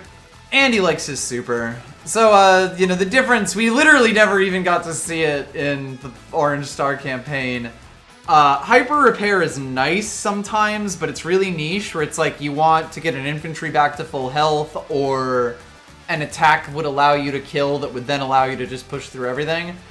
Hyper upgrade gives plus movement and plus firepower on top of the 5 health, which 5 health is fucking huge. So it is like getting attack and movement on a CO power is so strong because it just completely changes the math of what you're allowed to do. Hyper upgrade is the reason that Andy is supremely annoying to play against. That is a thing that you're allowed to attack with your rockets. I don't know if it's the thing you should have attacked, but... Yeah, they're gonna kill it with their small tank, which, Great! yay for you, that's not the He most did it! threatening thing. He also continues to throw dudes into the meat grinder.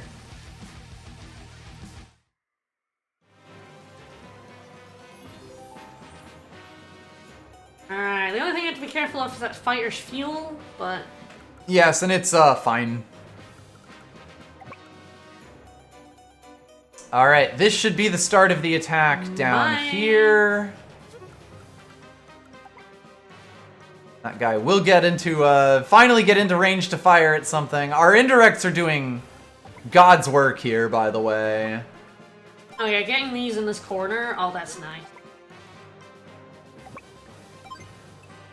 Yeah, I like that. I should hopefully blow them both up. Ideally, if this one gets left with 1 health, I'm not too broken up. Because it's not blocking the way. It's not doing anything, yeah.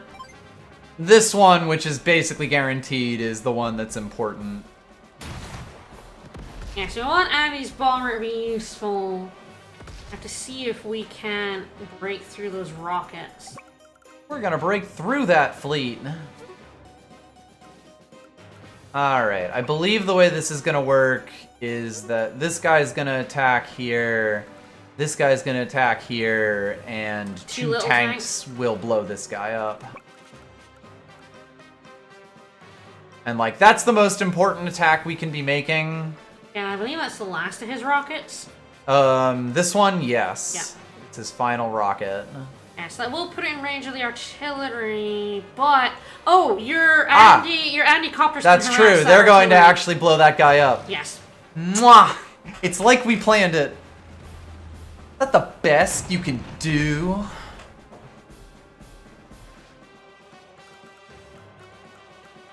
I wonder if even the little tank actually goes rocket off one.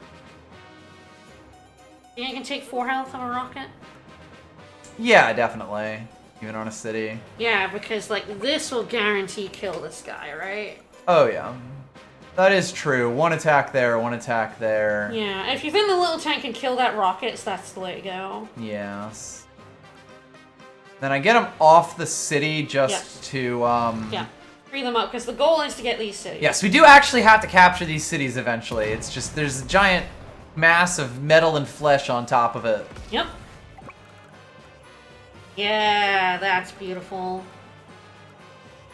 Beautiful. Oh, that's very beautiful. This is the good shit. This is what we live for. When an injured unit can perfectly move something out of the way so that a full health unit can then go through, like, those are the turns that turn a reasonable or okay turn into an extremely powerful one. Because suddenly you're breaking through on things that you're not really expected to. That full health tank now gets to go down, and even if he decides to blow it up with his thing there, like, you know, we're winning this, basically.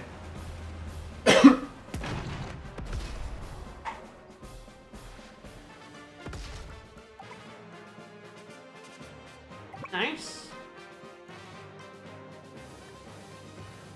Oh, that's a question, isn't it? It is, yes. It's probably the anti-air. Yeah, just get the kill. Yeah. If we had more tanks that could potentially stream through, like, basically this would get us a breakthrough. And this would be the better place to break through, but we don't actually have that much that we can then shove up his butt here because we sent it all up top. But that's fine. I also think his anti-air is more dangerous to our copter and our bomber than his missile. Yeah. That missile's about to get smacked by a tank. Mm-hmm. Yeah, it's even interesting if I would want to, for the record, anti-air do reasonable damage against missiles. Yeah, I like that. That's probably correct. Like, it basically means this tank is dead, but, like, our rockets are going to pull into range where this starts to get dangerous for them. The bottom rockets also cover this guy perfectly.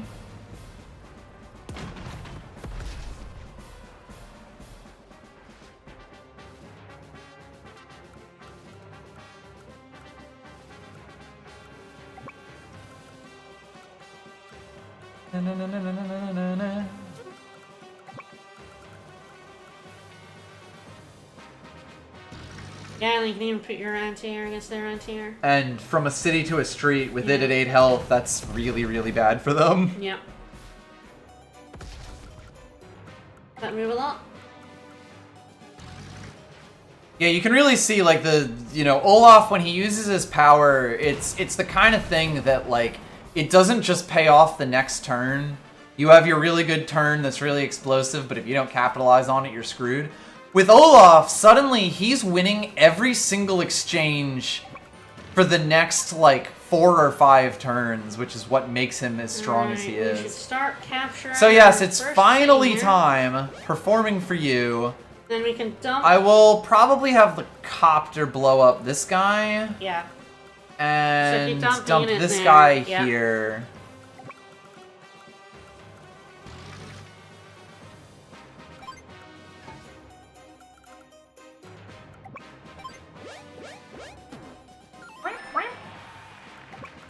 This guy goes down here, so this guy goes over here. Our other mech can walk up to you. Slowly making his way over.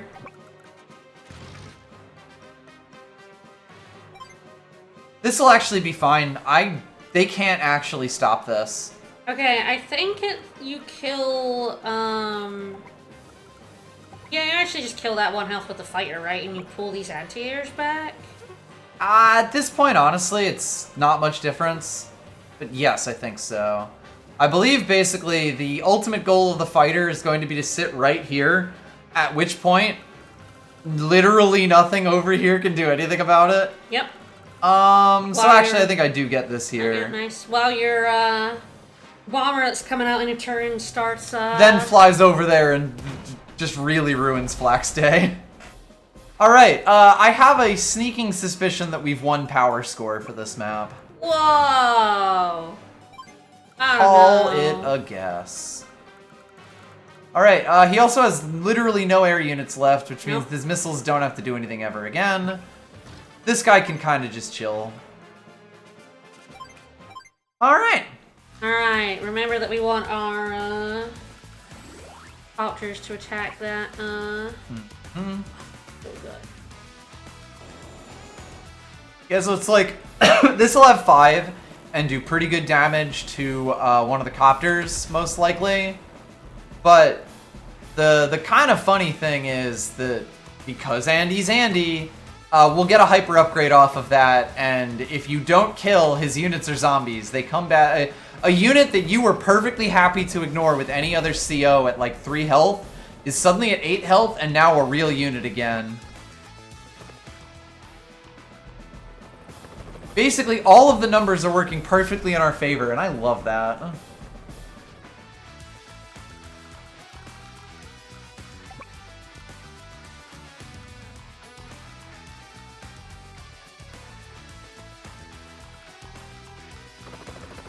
Alright, and then I believe Andy's APC just goes down so that the fighter doesn't ever die.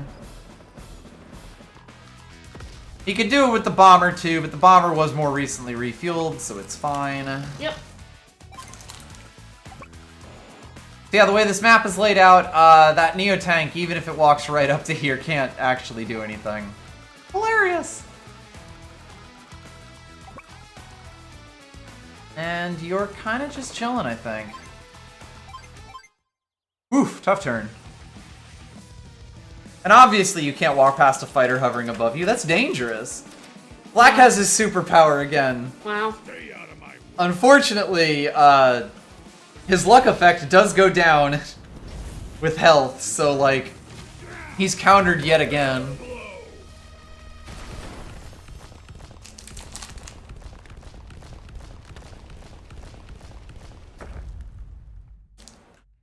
But yeah, it's like once you really internalize the way that Olaf's power warps combat over like turns and turns and how it really warps the economy, that's when you see how his I don't do any like, you know, I don't have anything special. Oh no! Power is just really good. Alright, well, can't repair that. That's a good roll, actually. I also do believe that Anna's unit dying doesn't matter for technique. Yes, I believe technique in this game is still just the main CO. I think so. Some of you may die, but that is a sacrifice I'm willing to make. Very first thing we do, obviously. Alright, ooh, did they put their medium tank in rockets range? They sure did. I mean, a lot in the rockets range, but Yeah. that's the most important. But that's the one that actually matters and that will Yeah. help us break through. Right, it's the person who gets the final, like, objective clear. Right, yeah. Is who it counts the score for. That's what it is. Which will matter more in some later maps. That's nice. That's nice.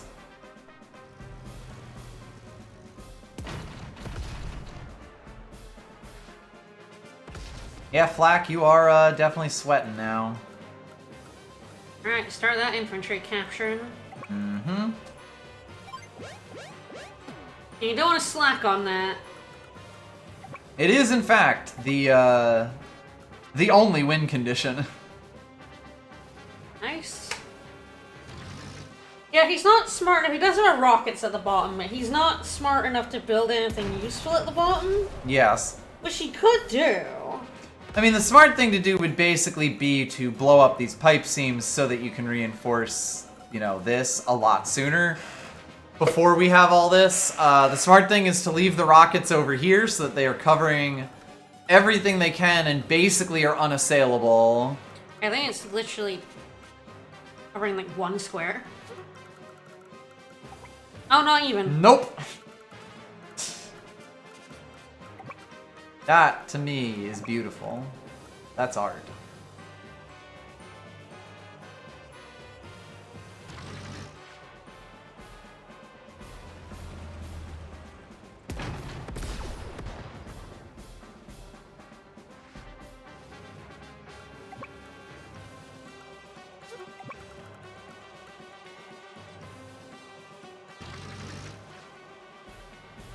This might not kill, but I think it should. Nice.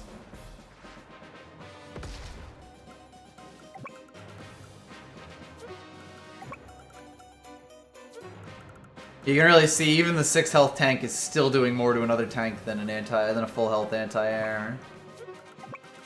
It do be like that sometimes. Alright, that, mech is going into that. I think that's gonna go there. Drop the guy off here and he'll start capturing next turn.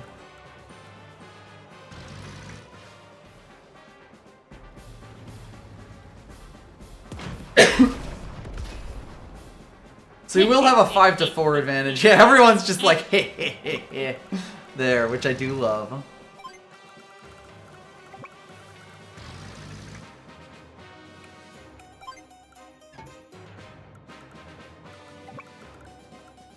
Move that back for that guy. Mech on the... Yeah. It'd mostly be, although honestly, I think we actually, with the 4 infantry we have, it's probably better if I move this guy over to here to be able to start capturing the farthest cities. So I think that's what I want to do.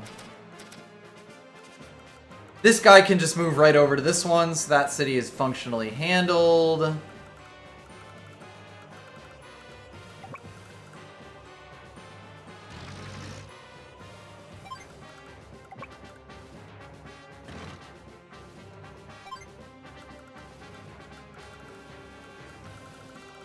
And then I think we're just big chillin'. Map's over. Go home, everybody. Move that mech forward.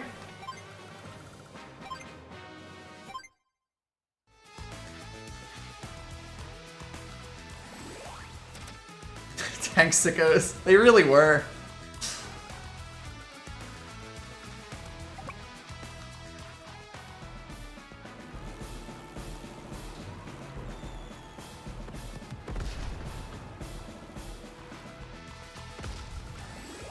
Woo, go for it. Ugh, so tragic. I know, even with your hyper upgrade, you should do it. It's not like it's happening any other time. We got all these hurt Yeah. units too. Yeah. The big thing about hyper upgrade is that, like, you know, you can think of it as an economic power as long as you play around it. As Andy, you are really aggressively stopping your units from getting killed. Like, you will play to, like, get your units hurt but not dead and be super protective. Whereas when you're playing against Andy, you need to kill every one of his units dead. You have to take suboptimal attacks specifically so that it gets to 0 health, because that's the only thing that will, like, stop him.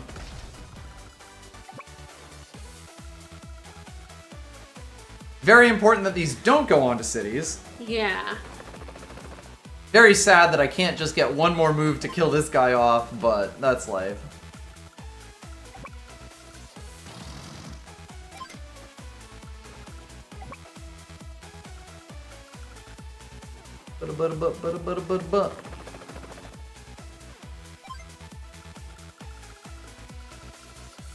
I love you, Eurobeat Andy. He still has not built anything but infantry. No. No. That's nuts.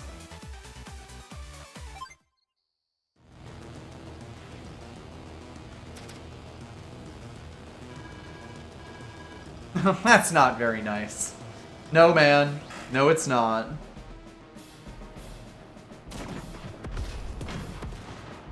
He could have gotten that with a good enough luck roll, but it wouldn't have mattered. Stand back, everyone. Truly.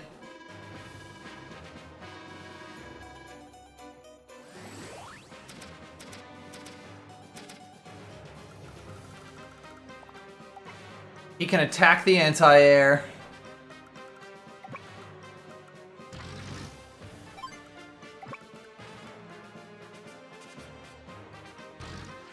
Alright, flak no longer exists on 2/3 of the map. Including the only third that matters.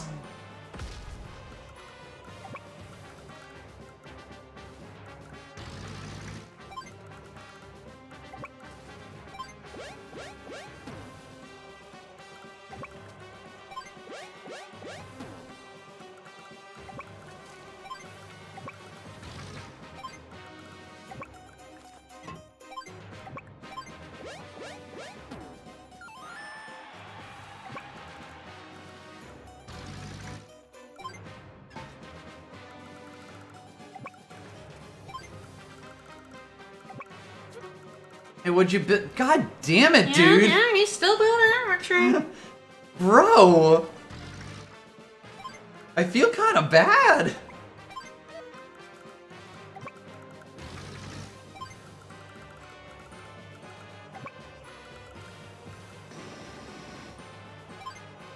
Alright, we hit something with that rockets for fun. Yo, tank. Fuck you, you Yeah, little tank. orb. It's true, once the black hole bombers come out, it's over for us.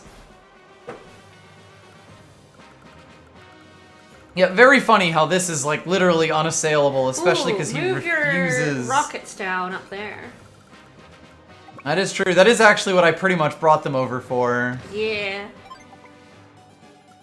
Is it worth noting, rockets do also, like, inch out other rockets. By being the first rocket in a position, you are stopping other rockets from being able to take up a position.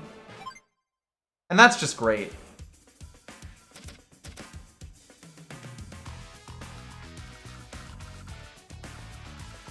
Well, I think Andy's just doing donuts in the parking lot at this point. No reason not to do this, though. So Yeah. tanks do not do much to Neo-tanks, but copters don't do much to Neo-tanks, but, like, for being a 22,000 cost unit, Neo-tanks don't do much to copters either. If a Neo tank is shooting at a copter, something has probably gone wrong.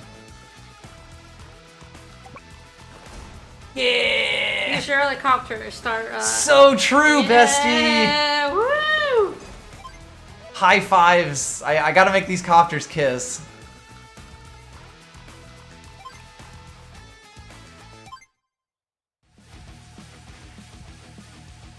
It is true, the bomber could have just done it. Are you? Are you certain? Yeah, so the attack was so bad he didn't even take it. Oh ABC. shit. Oh man, he is gonna be able to capture so good. Alright, well, your bomber takes on that fucking rockets, because that's the only thing that matters down there. Yeah, and also literally nothing can hurt it. Yeah. Oh, it just tastes so sweet. We better on that bomber yet? We can, I believe. Oh, fuck yeah.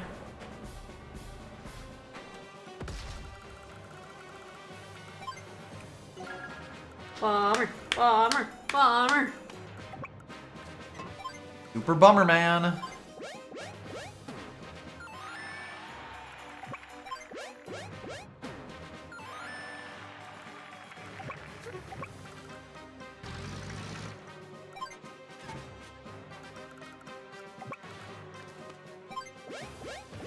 Yeah, the biggest thing about this is that you need to win the middle very decisively and fast enough that you can capture 8 cities with the relatively limited number of infantry resources that you have.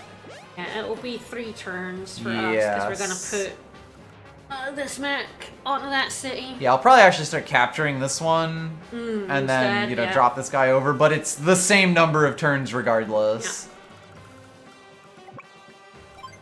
Hey, Chocobo. We're gonna give him his power again. Good. Leave those little Orby things alone. They're so good. Every country has the same Neo-tank design, which is actually something I always liked, because you're just stealing the plans from Black Hole.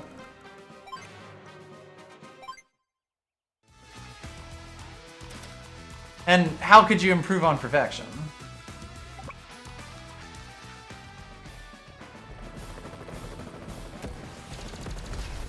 They put one of these guys back on their base, that'll be hilarious.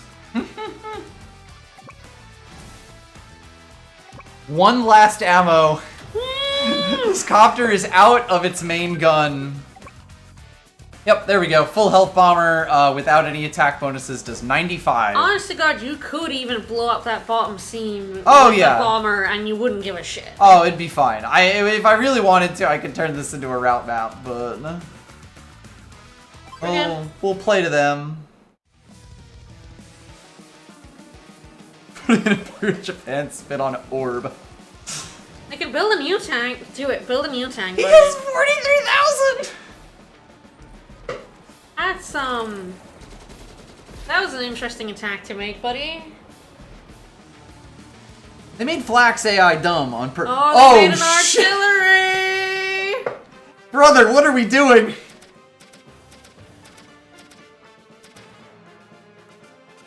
You encroached enough. You're probably gonna get your global power. I think we do if I do this. Oh, and I think you blasted. Obviously. I was gonna do the little power today.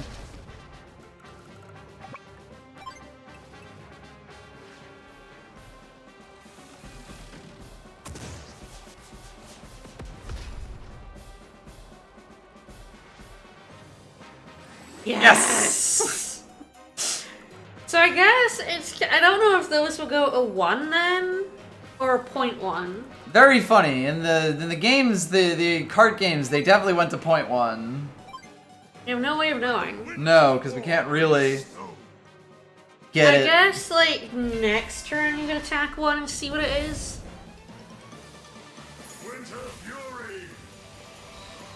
He's not dead enough for my liking.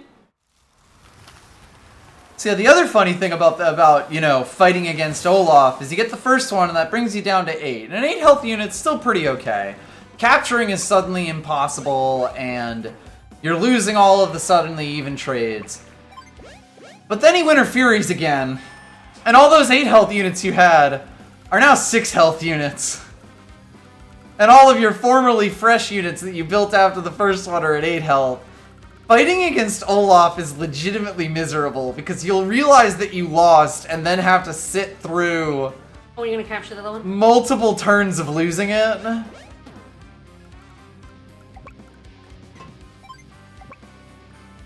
Because it's like basically no matter how we set Yeah, it no up, matter what, we were yeah. always going to start capturing at least Next one of turn. these cities next turn. Yep. So we might as well just make it 2 for 1. Alright, move that bomber! 2 whole bombers! Yes, yes! So those guys are at exactly 6, although they haven't seen combat. Yeah, I know how we can check. Oh, Andy, yeah.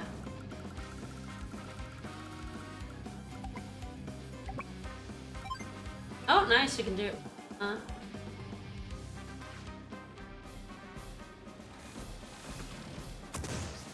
Yeah, totally does. It takes them to 10. It takes them to 10 actual health if they're at... Not 1. And it looks... That's something to be aware of. Yeah, that is like... That actually does change the math for things. Because, like, a true 1 health infantry will actually be killed by... or like a true 1 health medium tank or neo tank is basically guaranteed to be killed That by one was a at full point health. 1. That is true. That was still hurt. That's so weird. Because, yeah, he took himself down to 3 against the copter. So he was down to 1 the honest way.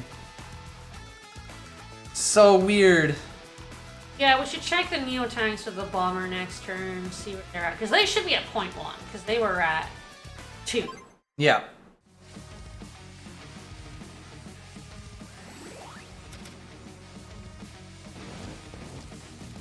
No, run away! Oh shit, he built an infantry. It's over for us. It's Jover.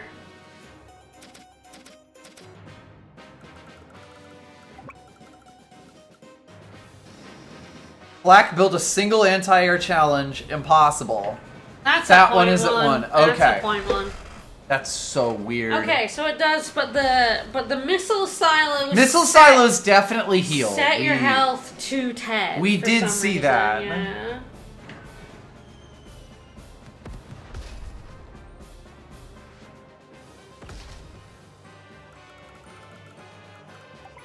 One last rocket for the road. You're dead, little man. You build another bomber? Obviously. Alright, there's no reason not to just build one every turn we can. And I feel like we might be able to build one next turn as well.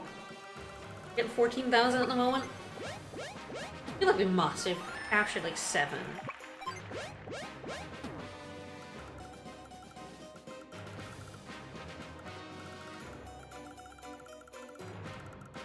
What are we gonna do? We only have 6 days left. We're gonna build another bomber is what we're gonna do.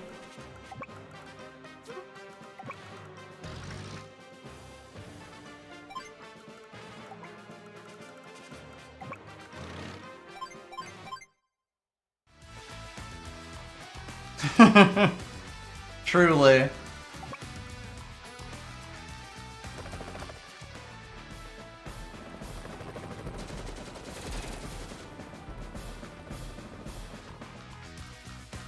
I will say, the maps definitely get way bigger really quickly. Yeah. Bomb that bottom pipe for funsies. Taunt him.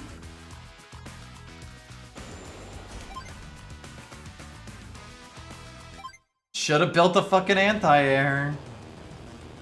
He is a fool. What are you gonna do? Build an infantry? Buddy, this is a terrible attack.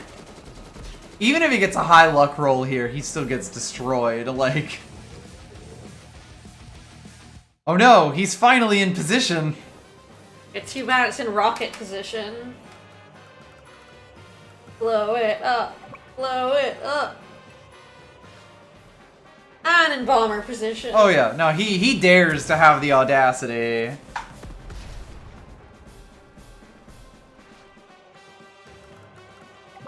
gotta blow up his APC as well, because we have rage.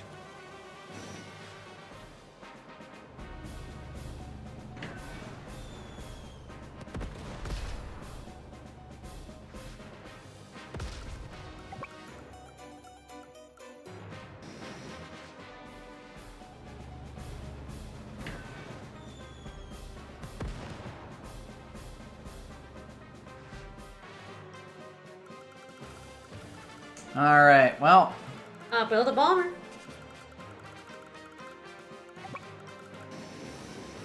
Victory bomber. Victory bomb squad. Hell yeah. Good lord. And that went pretty well. Eh, I'd say that went perfectly fine. Blast it all! Well, no, not blast it all. It's the exact opposite of that, actually. Yes! Woohoo! Excellent! Of course, I could have done it myself. No, that fighter was really important. That fighter was important. Would you like to defect to Blue Moon too? No! Aw. He seems a little sad.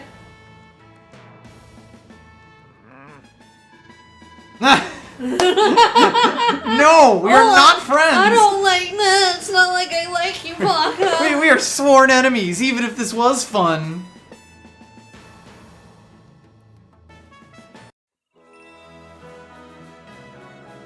Oh well, black hole, away! We won!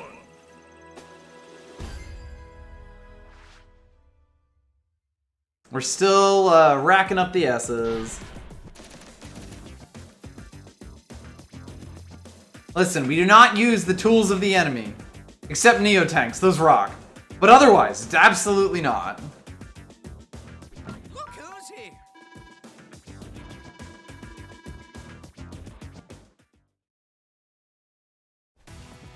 Alright. Well, do we want to finish up there? Yeah. Oh, by the way, you are allowed to do the factory mission without doing everything, but, fuck that? No? Absolutely not?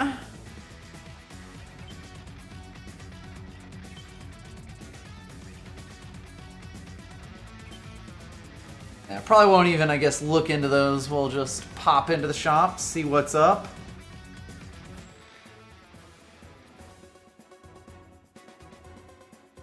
Next missions. One's in the other country. Don't worry about them. There's too many available to us. All right.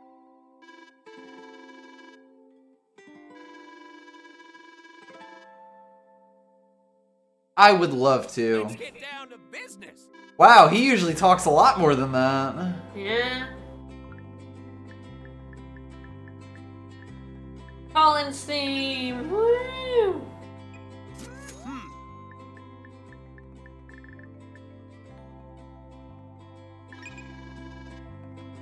Why What not? a deal. What a we got deal. a lot of cash, but there's one theme that's calling artwork. There's one theme we must buy as soon as it appears. Of course. Hey, don't forget your. I forgot my...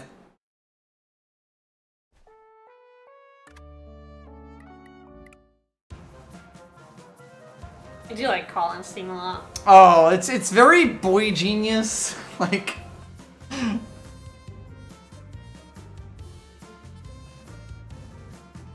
And this is a fantastic version of it.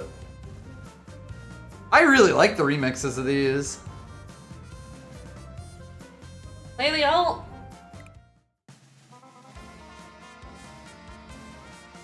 Guess you can also play the power version.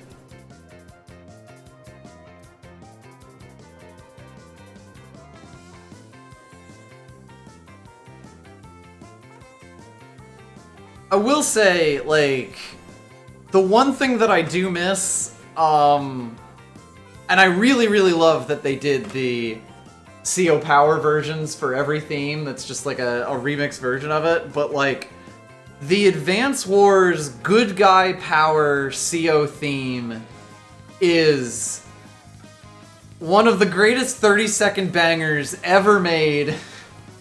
And I love it so dearly, and I wish I could play it. It's like Advance Wars by Web does not have the multimedia experience. It does not have music, especially because, you know, that would actually make Nintendo mad. When I was taking turns as Eagle, it would literally just be playing on loop in my head the entire time as you just wipe out the enemy army.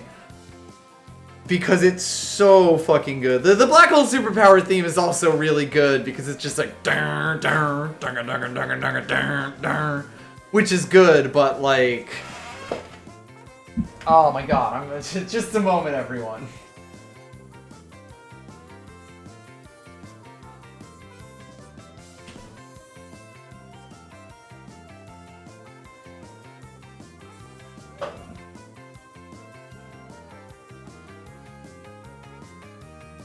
I'll have to mute that.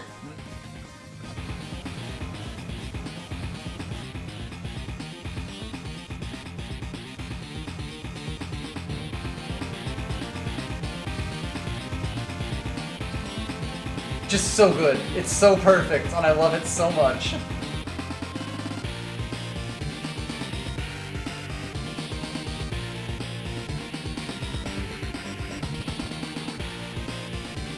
It's a good theme. I wonder if you can buy it somewhere. I have to imagine this exists in this game somewhere. It's so perfect.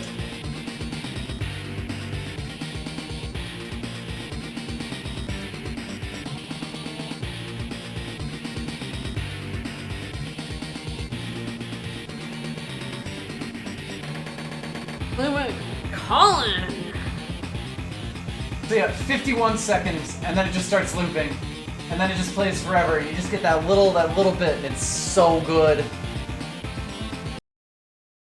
Oh, love it so much.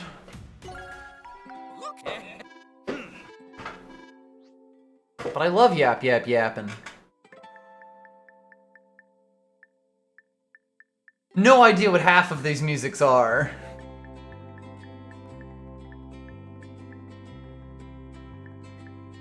I have no idea if that would be any of them. So, like, I feel like Black Hole Super CO Power would probably be the newer version of the old theme, of the Game Boy Advance theme.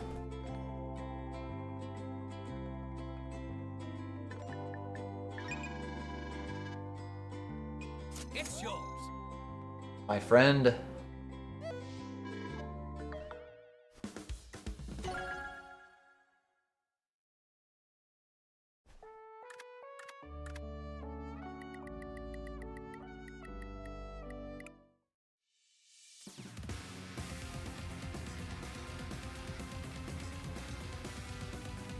Yes, that is the GBA Super CO Power theme.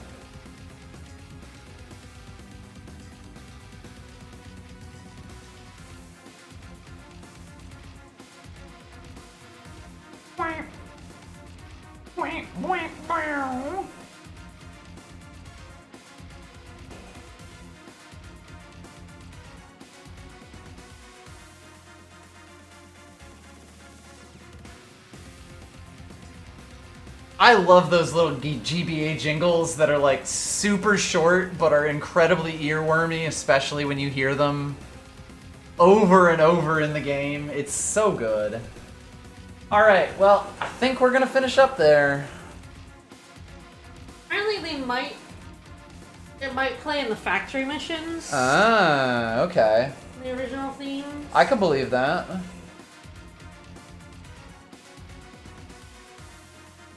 Who did do the score for these games? I am not sure.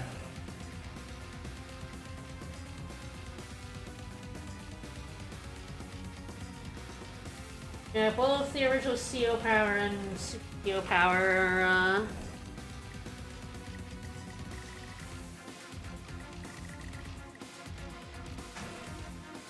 are in it. I guess we'll see if they're viable at some point. Mm-hmm. If that one's viable, surely those will be as well. Like, this was Way Forward, the company that did this. So I don't know if they have in-house composers who did the arrangements for these. I could believe that, but I don't know. Anyway, we will see you. You'll be back tomorrow. Yeah, Digimon World. With more Digimon World. And actually, I will also be back tomorrow in the evening with a bingo game that I believe is going to be casted over at Ellie's channel. Nice. So that should be pretty fun. I had a really good week last week. I have got definitely tougher opponents this week, but definitely still games I can win, so I'm really hoping so. We will be back with more Advance Wars on Sunday. Hey, if we do the factory mission, we might use Super CO power. That's true. We might actually have to need. Might actually need to use it in the second factory mission. Yeah, it's much longer than the first one. Oh yeah. All right, see y'all tomorrow. Bye, Have everybody. a good one, everybody.